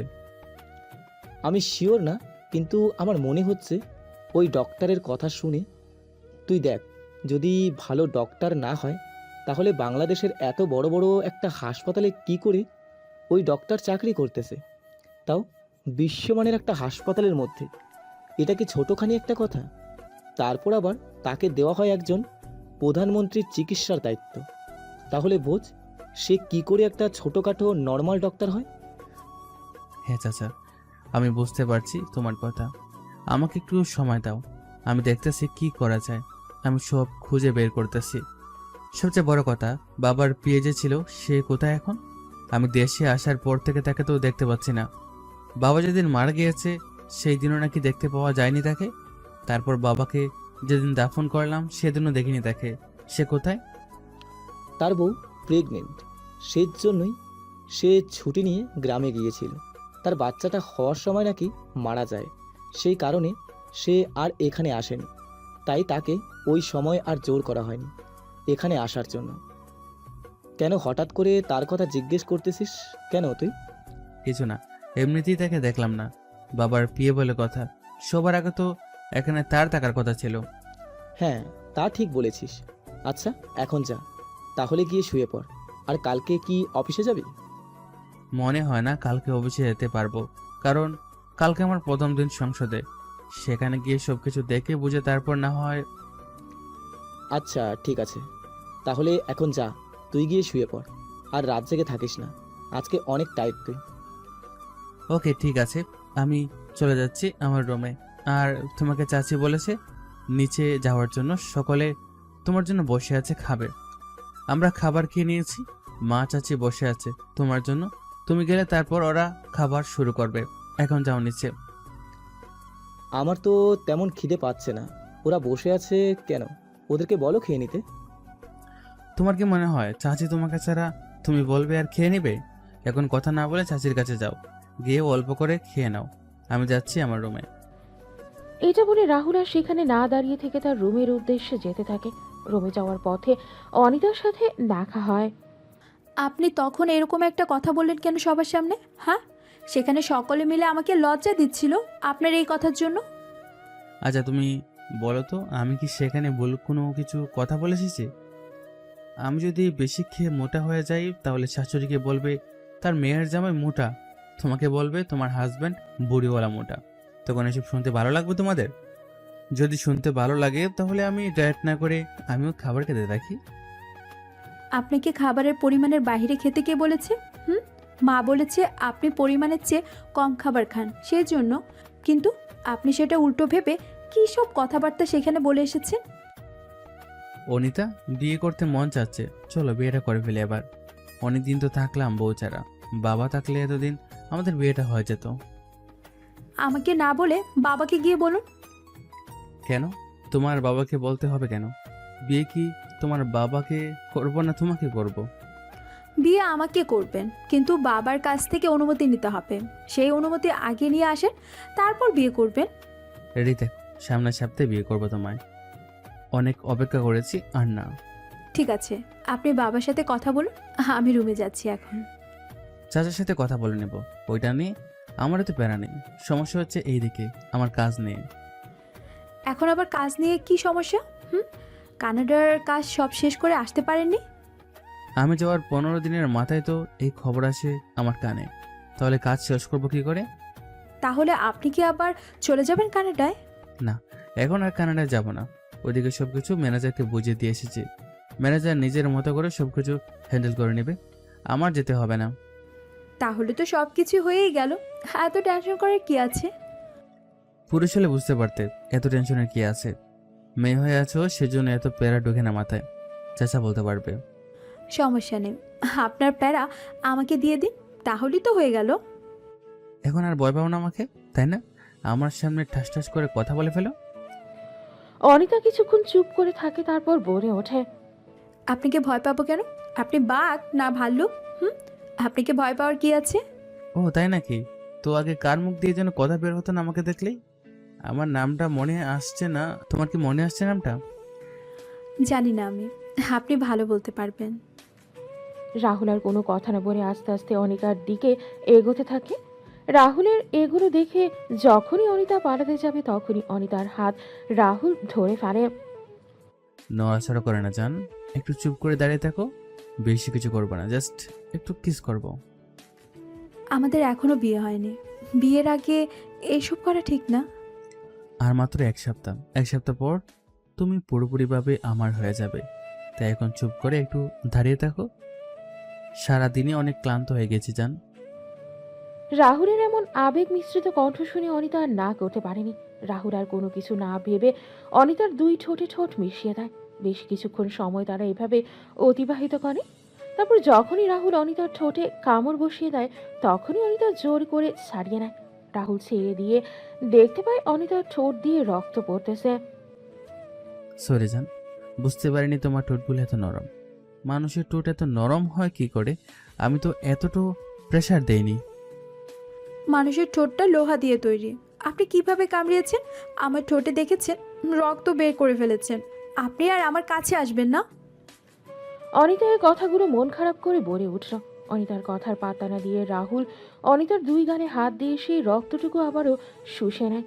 যতক্ষণ পর্যন্ত রক্ত বের হচ্ছিল ততক্ষণ পর্যন্ত শুষে শুষে সেই রক্তগুলো খেয়ে নেয় রাহুল। রক্ত বের হওয়া বন্ধ হওয়ার পর রাহুল ছেড়ে দেয় অনিতাকে।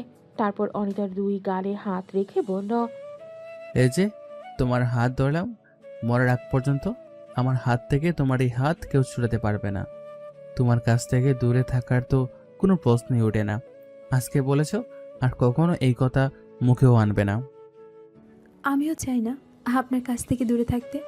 আপনার সাথে বৃদ্ধ হতে চাই, জীবনের শেষ নিঃশ্বাস পর্যন্ত শুধু আপনাকেই পাশে চাই। এখন যাও, রুমে যাও, অনেক রাত হয়েছে। চাচি রুমে গিয়ে তোমাকে খুঁজে না পেলে আবার চেঁচামেচি করবে।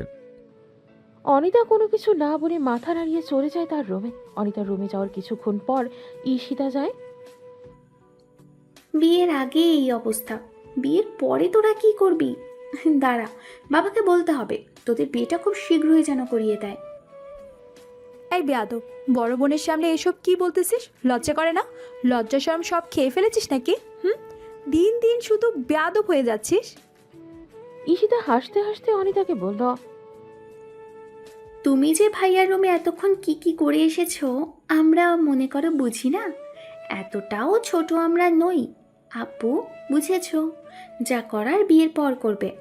তোমরা এখনই শুরু করে দিয়েছো এইসব। তোমাদেরকে আর কি দোষ দেব? সবই বয়সের দোষ। কি করেছি আমরা? আমি শুধু একটু কথা বলতে গিয়েছিলাম ওনার রুমে, অন্য কিছু না। হ্যাঁ, কথা বলতে গিয়েছিলে, সেটা তো তোমার ঠোঁট দেখলেই বোঝা যায় কি কথা বলে এসেছো। কথাগুলো মনে হয় অনেক পার্সোনাল ছিল, আর যার জন্য তোমাদের রুমের ভিতর গিয়ে দরজাও লাগাতে হয়, আবার ঠোঁট দিয়ে রক্তও বের হয়। ঈশিতা, চুপ করবে?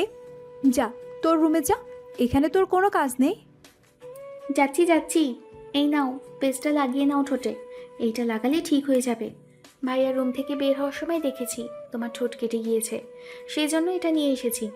বাবা মা যেন বুঝতে না পারে কোনো কিছু। অনিতা হাত বাড়িয়ে ঈশিতা থেকে পেস্টটা নিয়ে ঈশিতাকে বের করে দেয় রুম থেকে। যা বাবা, উপকার করলাম কোথায় তা প্রতিদান দিল না। মানুষের উপকারে আসাটাই ভুল, শুধু শুধু কষ্ট করে রাত্রেবেলা এতটুকু হেঁটে আসলাম। এটা বলে ঈশিতা আর সেখানে না দাঁড়িয়ে সেও তার রুমে চলে যায়। এখানে আসার পর ঈশিতা আর রিদি এক রুমে থাকে, অনিতা এক রুমে থাকে। সকালবেলা অনিতা, যা তো উপরে গিয়ে রাহুলকে ডেকে তুলে নিয়ে আয় ঘুম থেকে। দেরি করে ঘুম থেকে উঠবে, তখন তাড়াহুড়ো করে বের হয়ে যাবে খাওয়া দাওয়া না করে।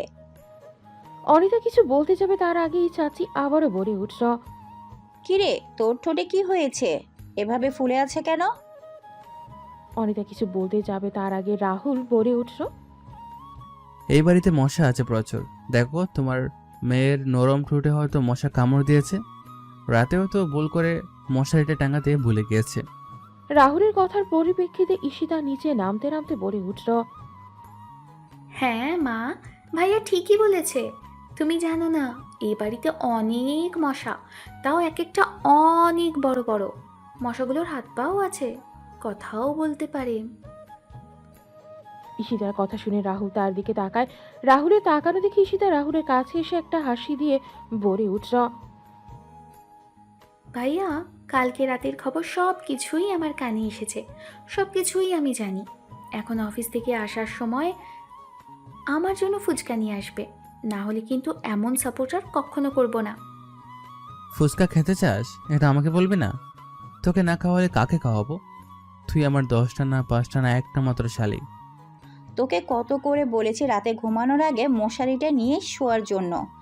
আমার একটা কথা যদি তুই শুনতিস, তোদের বাবা মেয়েদেরকে নিয়ে আর পারি না।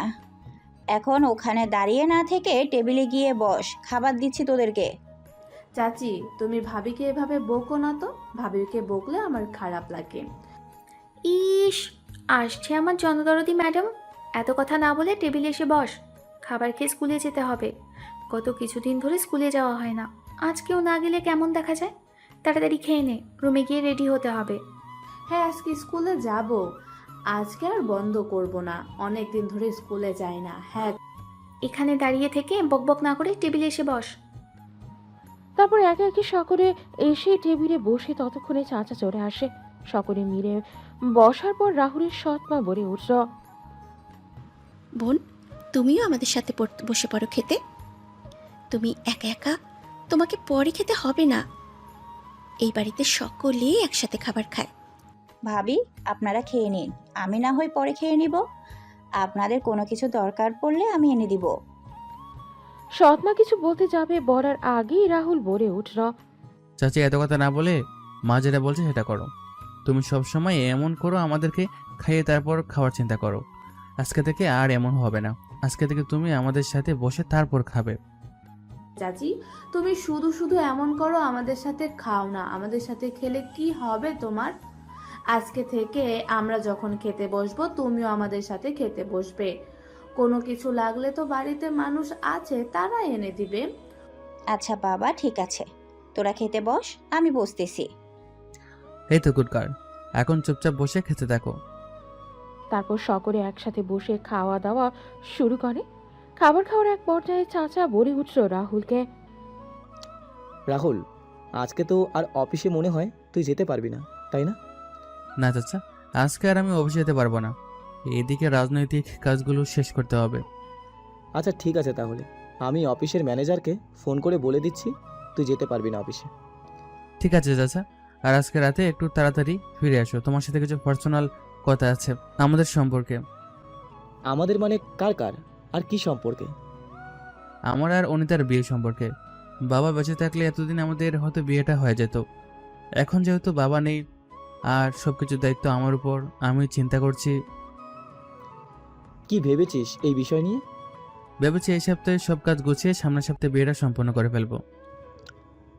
ঠিক আছে, তুই আজকে যা, গিয়ে দেখ ওই দিকের কি অবস্থা, তারপরে সে না হয় আলোচনা করা যাবে রাতে।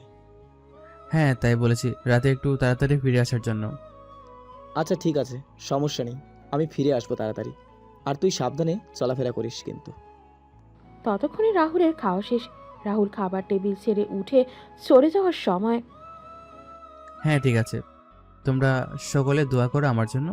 মা চাচি, তোমরা দোয়া করো আমার জন্য। আর বোন, তোরাও দোয়া করিস আমার জন্য। অবশ্যই ভাইয়া, তোর জন্য সব সময় দোয়া করি। তুমি সফল হয়ে ফিরো আমাদের মাঝে। ধন্যবাদ আপুরা। তোরা আজ স্কুলে চলে যাস, বাইরে তোদের জন্য গাড়ি রাখা আছে। আর গার্ডকে না বলে কোথাও যাবি না, বুঝেছিস? আচ্ছা ঠিক আছে ভাইয়া, গাড়ি ছাড়া আমরা যাব না। তুমি তাড়াতাড়ি বাসায় ফিরে এসো আর নিজের খেয়াল রেখো। হ্যাঁ ঈশিতা, মনে থাকবে তো কি বলেছি? হ্যাঁ ভাইয়া, মনে আছে, মনে থাকবে। আমি তোমাকে যা বলেছি সেটাও কিন্তু মনে রেখো। আসার সময় নিয়ে আসবে। হ্যাঁ আমারও মনে আছে, মনে থাকবে। আসার সময় নিয়ে আসবো অবশ্যই। তোকে এটা নিয়ে চিন্তা করতে হবে না। তুই স্কুলে যা, স্কুল গিয়ে মনোযোগ দিয়ে ক্লাস কর। এটা বলে রাহুল আর সেখানে দাঁড়ায় না, সে বাড়ি থেকে বের হয়ে চলে যায় তার গন্তব্যে।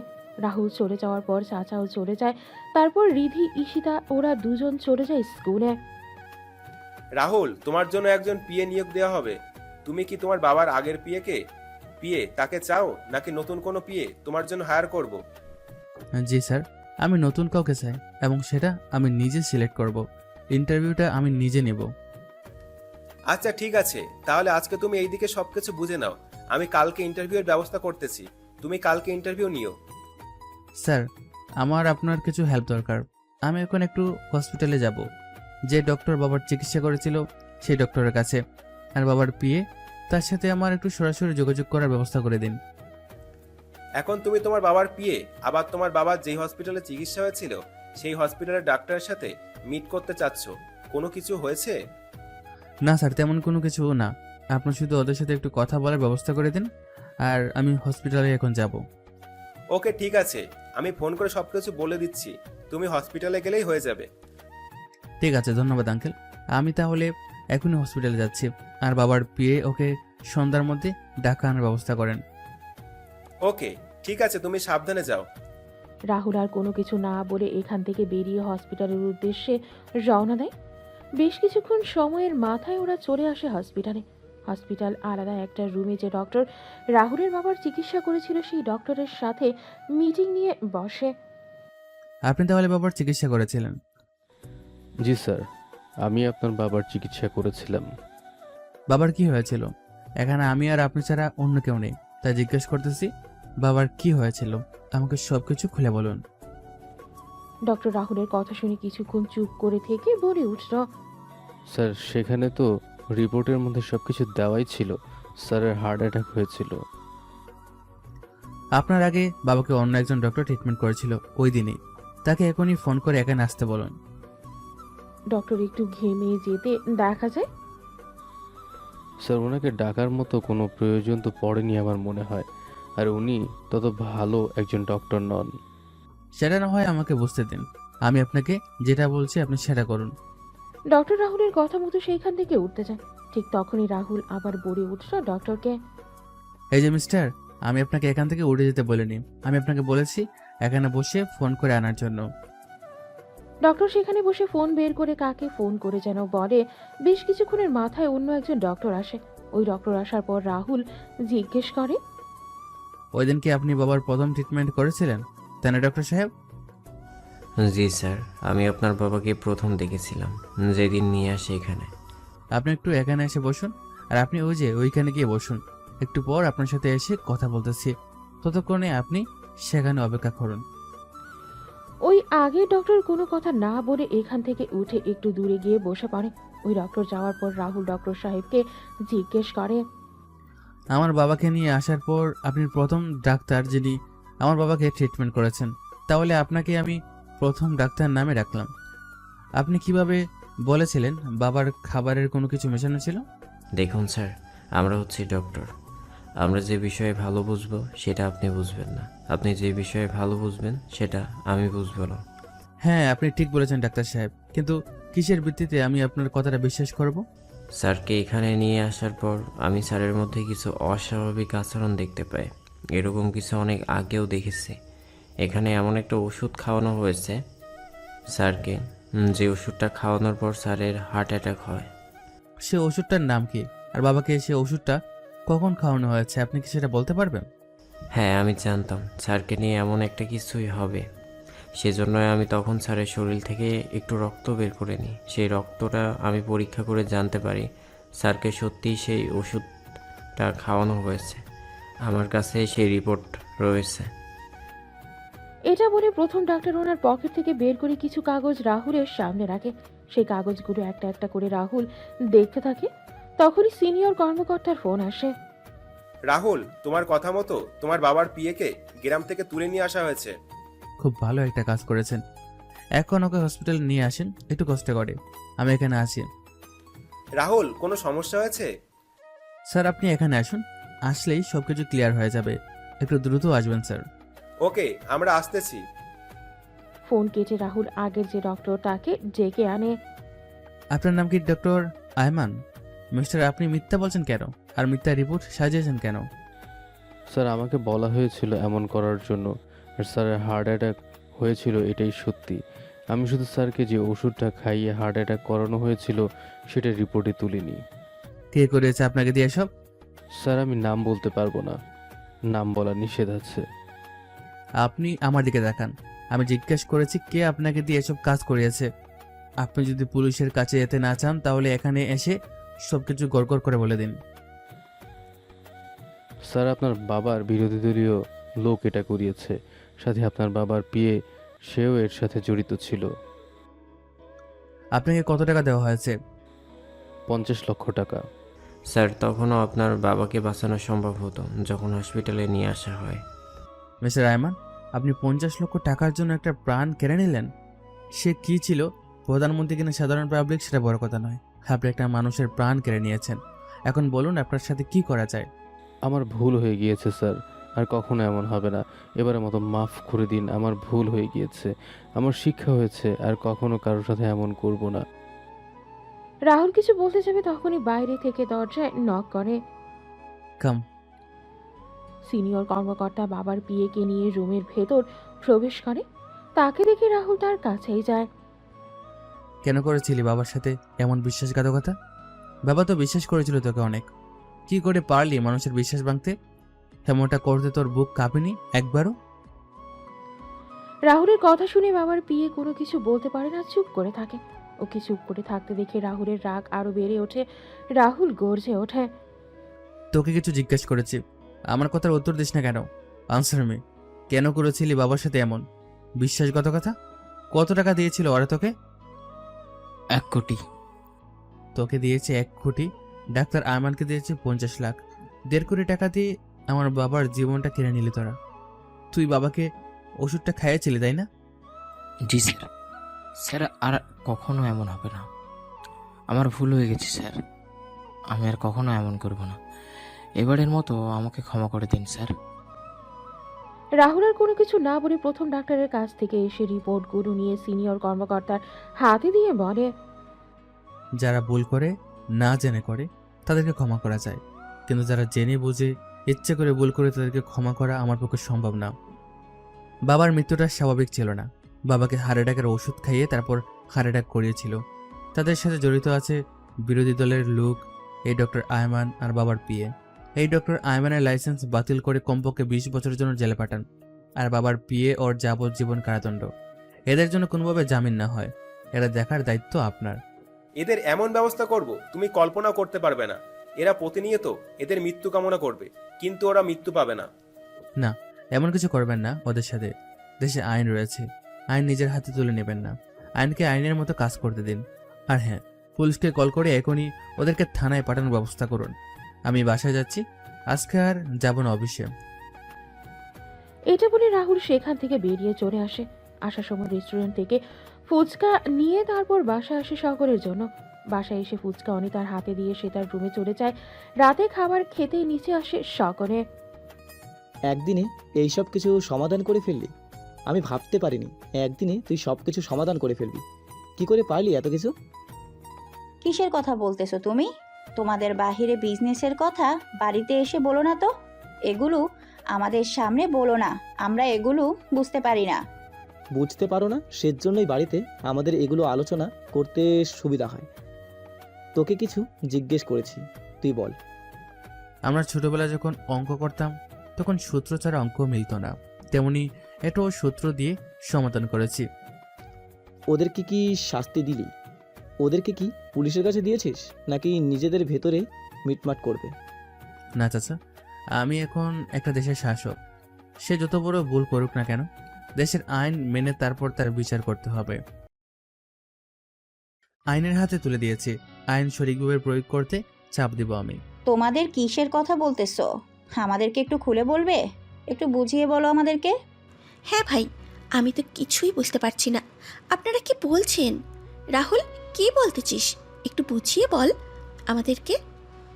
আমি বলতেছি, আসলে ভাইয়ার মৃত্যুটা স্বাভাবিক ছিল না।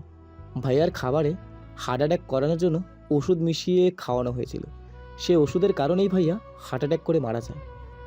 চাচার কথা শুনে বাড়ির প্রত্যেকটি মানুষজন স্তব্ধ হয়ে যায়। রিদি বাবাকে খুন করেছে এটা শুনে কান্না করে দেয়। তোমরা কি করে জানলে ভাইয়াকে খুন করা হয়েছে? ডাক্তার তো বলেছিল ভাইয়ার নাকি হার্ট অ্যাটাক করেছে। হ্যাঁ, কিন্তু ওইখানে প্রথম একটা ডক্টর ছিল, উনি প্রথমে বলেছিলেন ভাইয়ার মৃত্যুটা স্বাভাবিক ছিল না। সেই সূত্র ধরেই রাহুলকে আজকে সব কিছুর সমাধান করে এসেছে। রাহুল বাবা, সব কিছুই দেখতে পাচ্ছিস। তোর বাবার সাথে যেটা হয়েছে তোর সাথে হবে এমনটা তার চান্স আছে। নিজের সর্বোচ্চ খেয়াল রাখবি, নিজের জন্য না হলেও আমাদের জন্য অন্তত নিজের খেয়ালটুকু রাখবি। ঠিক আছে মা, এখন তোমরা খাওয়া দাওয়া করো। তেমন কিছু না, বাবার মৃত্যু ছিল এভাবেই, তাই হয়েছে। এখন সব কিছু নর্মাল আছে, এসব নিয়ে তোমাদেরকে আর ভাবতে হবে না। আর রিদি, কান্না করিস না একদম। ভাই আছে না, ভাইয়া থাকতে তোদের কোনো কিছু হতে দিব না। ভাইয়া, তোমার জন্য এখন আমাদের অনেক ভয় করতেছে। চাচুর সাথে যা হয়েছে তা যদি তোমার সাথে হয়, তুমি ছাড়া তো আমাদের আর কোনো ভাই নেই। ভয় পাস না, ভাইয়ের জন্য দোয়া করবি, তাহলেই হবে। এখন চুপচাপ খেয়ে নে। আর চাচা, আপনার সাথে কথা আছে আমার খাবারের পর। ওখানেই বলে, ফেল খাবারের পর না হয় গিয়ে শুয়ে পড়িস। যদি ওদের সামনে বলার মতো হয় তাহলে ওখানেই বলে ফেল। তেমন কিছু না, ওদের সামনে বলা যায়। ওদের সামনে বলার মতো হলে তাহলে বলে ফেল, পরে বলতে হবে কেন? তোমরা সামনের সপ্তাহে বিয়ের একটা ডেট ঠিক করো। তোমাদের মধ্যে আলোচনা করে যে দিনটা ভালো মনে হয় সেটাই ঠিক করো সামনের সপ্তাহের ভিতর। ও এই বিষয়ে এটা আমরা আগেই ঠিক করে রেখেছি, তোর চাচির আর আমার মায়ের সাথে আলোচনা করে। তা কবে ঠিক করেছেন? শুক্রবার, আর মাত্র 3 দিন বাকি। আমি বলছিলাম সামনের সপ্তাহে। এখন তুমি তো দেখি আমার চেয়েও তাড়াহুড়ো করে এগিয়ে নিয়েছো। সমস্যা নেই, আমি সব কিছু ম্যানেজ করতে পারবো, তুই শুধু বিয়েটা করবি। আচ্ছা ঠিক আছে, তাহলে আমি উঠি এখন। ভাইয়া কি এখন খুশিতে রুমে গিয়ে ডান্স করবে?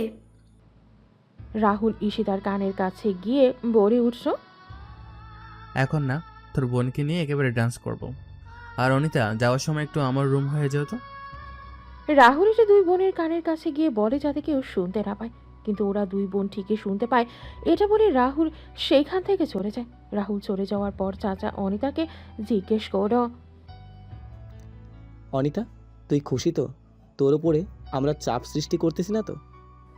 না বাবা, তেমন কিছু না। তুই এ বিয়েতে খুশি তো মা? অনিতা কিছু বলতে যাবে তার আগেই বলে উঠল, মা, তাহলে তোমরা জানোই না আপু আর ভাইয়া অনেকদিন ধরে রিলেশনে রয়েছে তোমাদের চোখ ফাঁকি দিয়ে, আর তোমরা কিছুই বুঝতে পারোনি। এই কথা শুনে অনিতা টেবিলের নিচে দিয়ে ঈশিতার হাত খামচে ধরে চোখ পাকিয়ে তার দিকে তাকায়। ঈশিতা ছোটর মতো থাকবি, তুই বেশি পাকনামি করিস। এখানে সবগুলো মানুষ তোর বড়, কোথায় কি বলতে হয় সেটা তোকে শিখিয়ে দেয়নি? ওকে বকো না তো, ছোট মানুষ, এমন একটু একটু করবেই। ওরা এখন মজা করার বয়স। ওরা যদি এখন মজা না করে তাহলে কে করবে? আমি, তুমি? জানি না ভাবি, এই মেয়েটা দিন দিন খালি বেয়াদব হয়ে যাচ্ছে। কোথায় কি বলতে হয় কোনো কিছু পরোয়া করে না। বাদ দাও তো, এই বয়সে এমন একটু আধটু করবে মেয়েরা, তাই বলে আমাদেরকে ওদেরকে বকাঝকা করতে হবে এমনটাও নয়। এখন তাহলে ভাই, তুমি বাইরে সব কিছু দেখাশোনা করো, আর মাত্র 3 দিন বাকি আছে।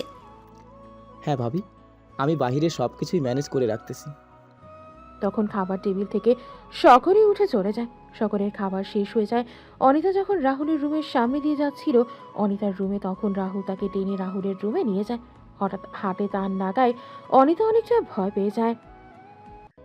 এই, এভাবে চিৎকার করতে যাচ্ছিলে কেন? আমি কি তোমাকে মেরে ফেলবো? আপনি এভাবে আমাকে টেনে রুমে আনলেন কেন? আমি তো ভয় পেয়ে গিয়েছি। এভাবে কেউ ভয় দেখায়? এখানে ভয় পাওয়ার কি আছে? আমার রুমের সামনে দিয়ে যাচ্ছিলে যেহেতু এখান থেকে টান দেওয়া হয়েছে তোমাকে, তার মানে আমি টান দিয়েছি। তাই বলে এই ভয় পাওয়াটা স্বাভাবিক না? না, স্বাভাবিক না। তুমি আমার সামনে কেন ভয় পাবে? আমি কি তোমাকে খেয়ে ফেলবো? আমাকে দেখে তোমার কি মনে হয় বাঘ না ভাল্লুক? হ্যাঁ, আপনি এর চেয়েও বড়টা। আপনি আমার ঠোঁট কেটে ফেলেছেন। ভালো কথা মনে করেছো। যেটার জন্য তোমাকে নিয়ে আসলাম সেটা তো বলতেই ভুলে যাচ্ছিলাম। তোমার সাথে ঝগড়া করতে করতে কে? কি? কেন নিয়ে এসেছেন? অনিতা তুতরিয়ে বলে উঠল। তখনই রুমের বাইরে থেকে গলার আওয়াজ শোনা যায়। ভাইয়া যাই করো, আজকে আপাতত ঠোঁট কেটে ফেলো না। বেচারির ভাত খেতে অনেক কষ্ট হয়েছে আজকে সারাদিন। চিন্তা করিস না, আমার জিনিস আমি খেয়াল রেখেই কাজ করব। তোকে না এতক্ষণ চাচি বকা দিয়েছে, তারপরে তুই এখানে এসে আমাকে ডিস্টার্ব করতেছিস? তুমি তো চলে এসেছিলে, তাহলে তুমি জানলে কি করে আম্মু আমাকে বকা দিয়েছে? রাহুলের কাছ থেকে কোনো কিছু অজানা থাকে না, বুঝলি? তার মানে তুমি সবকিছু আড়ি পেতে শুনেছ, তাই না? তুমি তো মেয়েদের মতো, তোমার এত আড়ি পাতার অভ্যাস, সেটা তো আগে জানতাম না। তোদের মেয়েদের এত সুন্দর গুণ আমার নেই, তাই শুধু শুধু এটা আমার উপরে চাপিয়ে দিস না। এখন যা, রুমে যা, আমাকে ডিস্টার্ব করিস না। ভাইয়া, আর মাত্র 3 দিন আছে, ভাবিকে বেশি কিছু করো না। বাড়িতে অনেক মেহমান আসবে, সে যদি দেখে ভাবির ঠোঁট কাটা, তখন মেহমানদের সামনে ভাবির কীরকম একটা অবস্থা হবে তুমি বুঝতে পারছো নিশ্চয়ই। তুই এখানে দুটোটা এখন রুমে যা, 5 সেকেন্ডের ভিতর এখান থেকে চলে যাবি, না হলে আমি বের হলে তোদের ছাল তুলে নেব। ওরা আর কোনো কিছু না বলে দৌড়েই সেখান থেকে চলে যায়। আচ্ছা, আপনার কি লজ্জা শরম বলতে এই চিজটাও নাই? ছোট বোনদের সাথে মানুষ এসব নিয়ে কথা বলে? কোন সব নিয়ে কথা বলে? ওরা আমার সাথে কি নিয়ে কথা বলছে দেখোনি? আমি তো শুধু ওদের কথার উত্তর দিলাম। এখন ওদেরকে কিছু না বলে আমার দোষ হচ্ছে পুরোটা। হয়েছে হয়েছে, এখন ছাড়ুন আমাকে। আমি রুমে যাব, গিয়ে ঘুমাবো। এত কষ্ট করে রুমে আনলাম ছাড়ার জন্য না তো? রুমে যেতে হবে না আজকে, 3 দিন পর তো এখানে একেবারে চলে আসবে। আজ থেকে না হওয়ার চেষ্টা করো। মানে আমি এখন এখানে কোনোভাবেই থাকবো না, কখনোই না। তোমাকে এখানে থাকতে হবে না, যেটার জন্য নিয়ে এসেছি সেটা করো। চুমু খাও আমার ঠোঁটে। কখনো না, আমার দ্বারা সম্ভব নয় এটা। সমস্যা নেই, যতক্ষণ পর্যন্ত চুমু না খাবে ততক্ষণ পর্যন্ত এখানে দাঁড়িয়ে থাকবে। সারা রাত হলে সারা রাতই। একটু বোঝার চেষ্টা করেন, আমার লজ্জা করে, আমার দ্বারা সম্ভব নয়। কোনো কথা শুনতেছি না আমি। আমি যা বলেছি তা করো, নয়তো এখানে সারা রাত দাঁড়িয়ে থাকো। আরও বেশ কিছুক্ষণ সময় এভাবে দাঁড়িয়ে থাকে। তারপরও রাহুলের কোনো হেলদোল নেই। অনিতা বুঝতে পারে সে এটা না করে তাকে কোনোভাবেই ছাড়বে না রাহুল। আচ্ছা ঠিক আছে, আপনার চোখ বন্ধ করুন। রাহুল কোনো কথা না বলে তার চোখ বন্ধ করে নেয়। একটা হাত অনিতার কোমরে। যখনই অনিতা তার ঠোঁট দুটো রাহুলের ঠোঁটে ছোঁয়, তখনই রাহুল তার অন্য হাত দিয়ে অনিতার মাথার পেছনে শক্ত করে ধরে চুমু খেতে থাকে। এভাবে প্রায় 7 মিনিটের মতো চুমু খেয়ে ছাড়ে। আর একটু হলে মেরেই ফেলতেন। রাহুল অনিতাকে জড়িয়ে ধরে কপালে চুমু খায়। এমন ছোটখাটো শাস্তি বিয়ের পর থেকে রেগুলার পাবে, তাই অভ্যাস করে না ওটাকে। আর আমি থাকতে তোমার কোনো কিছু হতে দিব না, নিজের সবটুকু দিয়ে আগলে রাখবো। এতটুকু বিশ্বাস রাখতে পারো আমার উপর। চোখ বন্ধ করে। বিশ্বাস করি বলেই বিয়ে করতেছি চোখ বন্ধ করে। যাও, আর দেরি না করে রুমে গিয়ে ঘুমিয়ে পড়ো, অনেক সময় নষ্ট করেছে, যাও। অনিতা আর কোনো কিছু না বলে সেখান থেকে চলে যায়। অনিতা যাওয়ার পর রাহুল দরজা আটকে এসে শুয়ে পড়ে। দেখতে দেখতে 3 দিন চলে যায়। এই 3 দিনের মধ্যে বদলে গিয়েছে অনেক কিছু। রাহুলের জন্য নতুন বিয়ে নিয়োগ হয়েছে এবং সেটা রাহুল নিজেই করেছে। রাহুল দেরি করিস না, সবাইকে নিয়ে নামাজ পড়ে চলে আয়, তারপর অনিতাকে নিয়ে আসা হবে। ঠিক আছে চাচা, তাহলে এই দিকটা দেখো, আমি ওদেরকে নিয়ে নামাজ পড়ে দেরি করবো না, চলে আসবো। মা চাচি ওরা কোথায়? সকাল থেকে এদেরকে দেখতে পাচ্ছি না। বাড়িতে বসে আছে এক জায়গায়। বাড়িতে কত মেহমান এসেছে, সবার দেখাশোনা করতেছে। একমাত্র মেয়ের বিয়ে বলে কথা। তুই যা, দেরি করিস না, চলে আস তাড়াতাড়ি। আচ্ছা ঠিক আছে চাচা। রাহুল চলে যায় নামাজে। শুক্রবার দিন প্রত্যেকটা মুসলমানের জন্য স্পেশাল একটা দিন। নামাজ শেষ করে খুব শীঘ্রই চলে আসে রাহুল। আজকে তার বিয়ে বলে কথা, অন্য কোথাও দেরি করা এটা বিলাসিতা। এলাকার বন্ধু বান্ধবদের সাথে দেখা হয়েছিল, তাদের সাথে একটু কুশল বিনিময় করে চলে আসে। এখন সে একটা দেশের প্রধানমন্ত্রী, গার্ড ছাড়া বাড়ি থেকে বের হতে পারে না। সেজন্য ওদেরকে সাথে নিয়ে গিয়েছিল, আবার চলে এসেছে। এসে দেখে অনিতাকে আনা হয়েছে। এসে অনিতার কাছে গিয়ে রাহুল বলে উঠল, চান, তোকে মারাত্মক আগুন সুন্দরী লাগতেছে। এইভাবে তাকাস না আমার দিকে, হার্ট অ্যাটাক হবে আমার। তারপরে দেখা গেল বিয়ের আগেই বিধবা হয়ে যাবে। চুপ করুন তো, আপনার যত সব আজাইরা কথা। নামাজ পড়ে এসেছেন? হ্যাঁ, মাত্র নামাজ শেষ করে আসলাম। সকালের খাবার খেয়েছিস নাকি না খেয়ে চলে গিয়েছিলি পার্লারে? খেয়েছিলাম অল্প একটু। এখন একটু একটু খিদে পেয়েছে, বুঝতেছি না কি করব। একটু অপেক্ষা কর, আসতেছি। এটা বলে রাহুল সেখান থেকে উঠে চলে যায়। বেশ কিছুক্ষণ সময় পর হাতে একটা প্লেট নিয়ে আসে। প্লেটের মধ্যে সব ধরনের খাবারই সাজিয়ে রাখা হয়েছে। বিয়ে বাড়িতে যে যে আইটেম করা হয়েছে। আপনি কি পাগল হয়েছেন? কি শুরু করেছেন? এত মানুষের মধ্যে এখানে খাবার আনার কি দরকার ছিল? চুপ কর, আমি খাইয়ে দিচ্ছি। চুপচাপ শেষ করে নে খাবারটুকু, কোনো কথা বাড়াবাড়ি হবে না এখানে। অনিতা কিছু বলতে যাবে, রাহুল আবারও চোখ দিয়ে ইশারা করে থামিয়ে দেয়। ইশারা থেকে অনিতা থেমে যায়। তাই আর কোনো কিছু না বলে রাহুল মেখে খাইয়ে দিতে থাকে। বেশ অনেকটুকু খাবার খাওয়ার পর অনিতা বলে উঠল, আমার পেট ভরে গিয়েছে, আর খাবো না, আর জায়গা নেই পেটে। আর অল্প একটু খেয়ে নে, কথা বাড়াবি না। প্লিজ একটু বোঝার চেষ্টা করুন, আমার আর খাবার খাওয়ার মতো জায়গা নেই পেটে। খেতে থাক, এত কথা বলবি না একদম। দূর থেকে ওদের কাণ্ড কারখানা দেখে চাচাকে বলে উঠল, দেখো আমাদের মেয়েটা ওর সাথে কি খুশি আছে। রাহুল কতটা কেয়ার করতেছে অনিতার। আমার মনে হয় পুরো দুনিয়া খুঁজলো রাহুলের মতো অনিতার কেয়ার করবে এমন কোনো পাত্র আমরা খুঁজে বের করতে পারবো না। হ্যাঁ, তুমি ঠিকই বলেছ। আমরা যোগ্য একটা পাত্র খুঁজে বের করতে পেরেছি অনিতার জন্য, যে কিনা সারা জীবন বিনা স্বার্থে অনিতার পাশে থাকবে। আমার ছেলে মেয়ে দুটো খুশি থাকলেই হবে, আমার আর কিছু চাওয়ার নেই। ওরা খুশি থাকলে আমরা খুশি, তাই তো? ছেলে মেয়ের খুশি থাকা দেখলে বাবা মার এমনিতেই খুশি থাকা হয়ে যায়। পাশ থেকে সৎমা বলে উঠল, আমার ছেলে এতটাও খারাপ না। আশা করি আমার ছেলে সব সময় আপনার মেয়েকে ভালো রাখবে ভাইয়া। আমি রাহুলের চোখে অনিতার জন্য ভালোবাসা দেখেছি। না ভাবি, রাহুলকে আমরা খারাপ মনে করি না। রাহুলের মতো ছেলে খুঁজে বের করা অনেক কষ্টের। রাহুলের মতো ছেলেকে যে কেউ মেয়ের জামাই করতে চাইবে। সেটাই ভাই, অনিতাকে নিয়ে চিন্তা করার মতন কোনো কিছুই নেই। ওই দিন ঈশাতা কি বলল শোনেননি? ওরা দুজন আগে থেকে একে অপরকে পছন্দ করত, আপনাদের বিয়ে ঠিক করার অনেক আগে থেকে। হ্যাঁ, সেটা আমি আরো আগে থেকে নোটিশ করেছি। কিন্তু আমি প্রকাশ করিনি ওদের সামনে কখনো। আমি জানতাম ওরা এমন কোনো কিছুই করবে না যেটা পরিবারের জন্য অসম্মানজনক। আর ওদের তো আগে থেকে বিয়ে ঠিক করাই ছিল। দুই পরিবার যেহেতু রাজি, তাহলে ওদেরকে বাধা দিয়ে লাভ কি? তাই আমি আর ওদেরকে কিছু বলিনি। তুমি আগে থেকে সব কিছুই জানতে? 100% শিওর ছিলাম না, কিন্তু আমি অবগত ছিলাম এই বিষয়ে যে ওরা একে অপরকে ভালোবাসে। তাহলে তুমি আমাকে জানাওনি কেন? আমাকে জানালে কি আমি বেশি ক্ষতি করতাম তোমাদের? এটা আবার কেমন কথা বলো তুমি? আমি তো নিজেই 100% শিওর ছিলাম না, সেজন্যই এটা আমি কাউকে বলিনি। হ্যাঁ, হয়েছে হয়েছে, আর কথা বাড়াতে হবে না। এখন চলো, বিয়ের সময় হয়ে গিয়েছে। ওদের বিয়েটা সম্পূর্ণ করে আসি। কাজী সাহেব চলে এসেছে। কেমন আছেন ভাইজান? আলহামদুলিল্লাহ, ভালো আছি। আপনি ভালো আছেন তো কাজী সাহেব? এই তো আলহামদুলিল্লাহ ভালো আছি ভাইজান, আপনাদের দোয়ায়। চলুন ভাইজান, ওদের বিয়েটা সম্পূর্ণ করে আসি। আমার আবার আরেক জায়গায় যেতে হবে, আরেকটা বিয়ে পড়াতে। হ্যাঁ হ্যাঁ ভাইজান, চলুন। ওদিকে রাজ গিয়ে রাহুলকে বলে উঠল, স্যার, কাজী সাহেব চলে এসেছে। আপনি গিয়ে ম্যামের পাশে বসুন।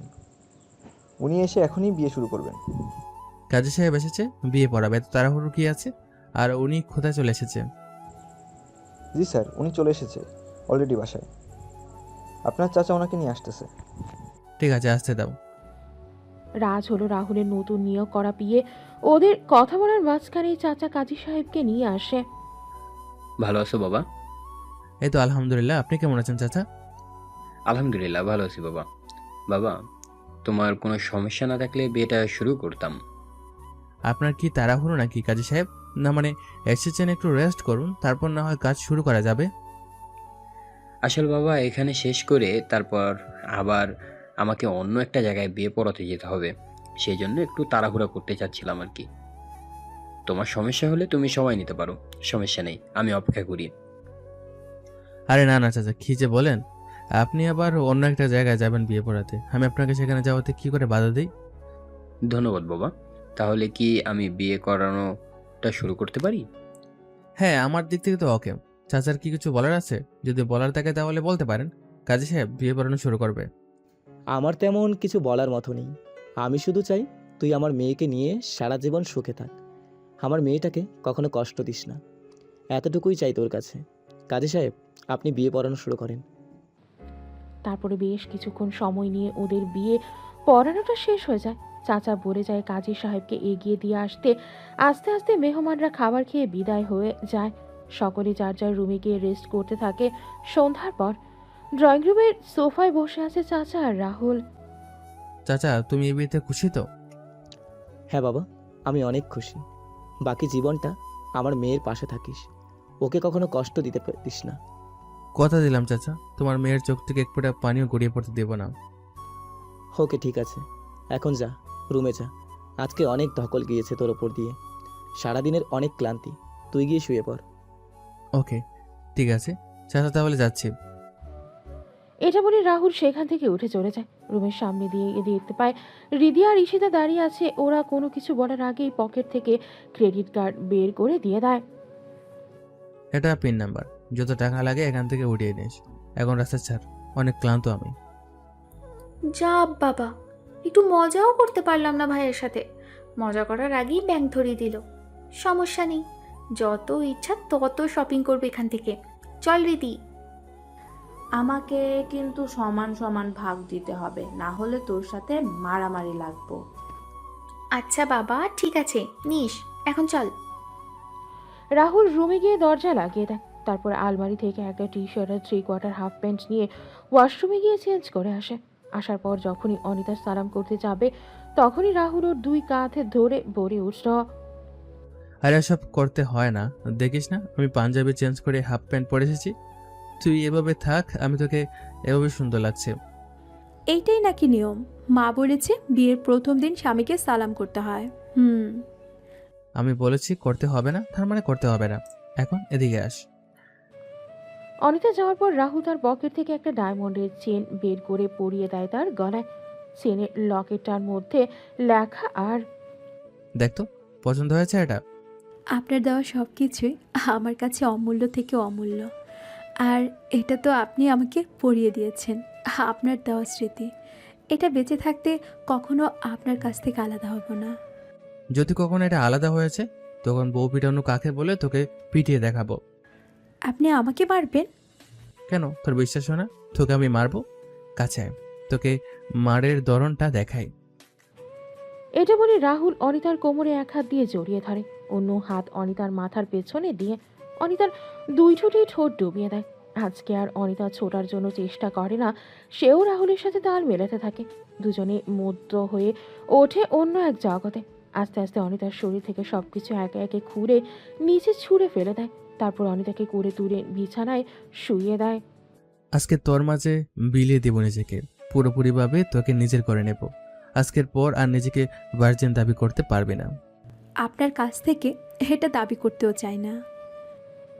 অনিতার এই কথায় রাহুল আরো উত্তেজিত হয়ে ওঠে। তারপর আস্তে আস্তে অনিতার গলায় বুকে অগণিত চুমু খেতে থাকে। আস্তে আস্তে নিচে নামে, এক পর্যায়ে অনিতা কান্না করে দেয়। তখন রাহুলের হুঁশ ফিরে। সরি জান, বেশি ব্যথা পেয়েছিস? আর একটু জান, আর একটু সহ্য করে নে। ভালোবাসি জান, খুব বেশি ভালোবাসি। অনিতা কান্না করতে করতে বলে ওঠে। আমিও ভালোবাসি আপনাকে। সমাপ্ত।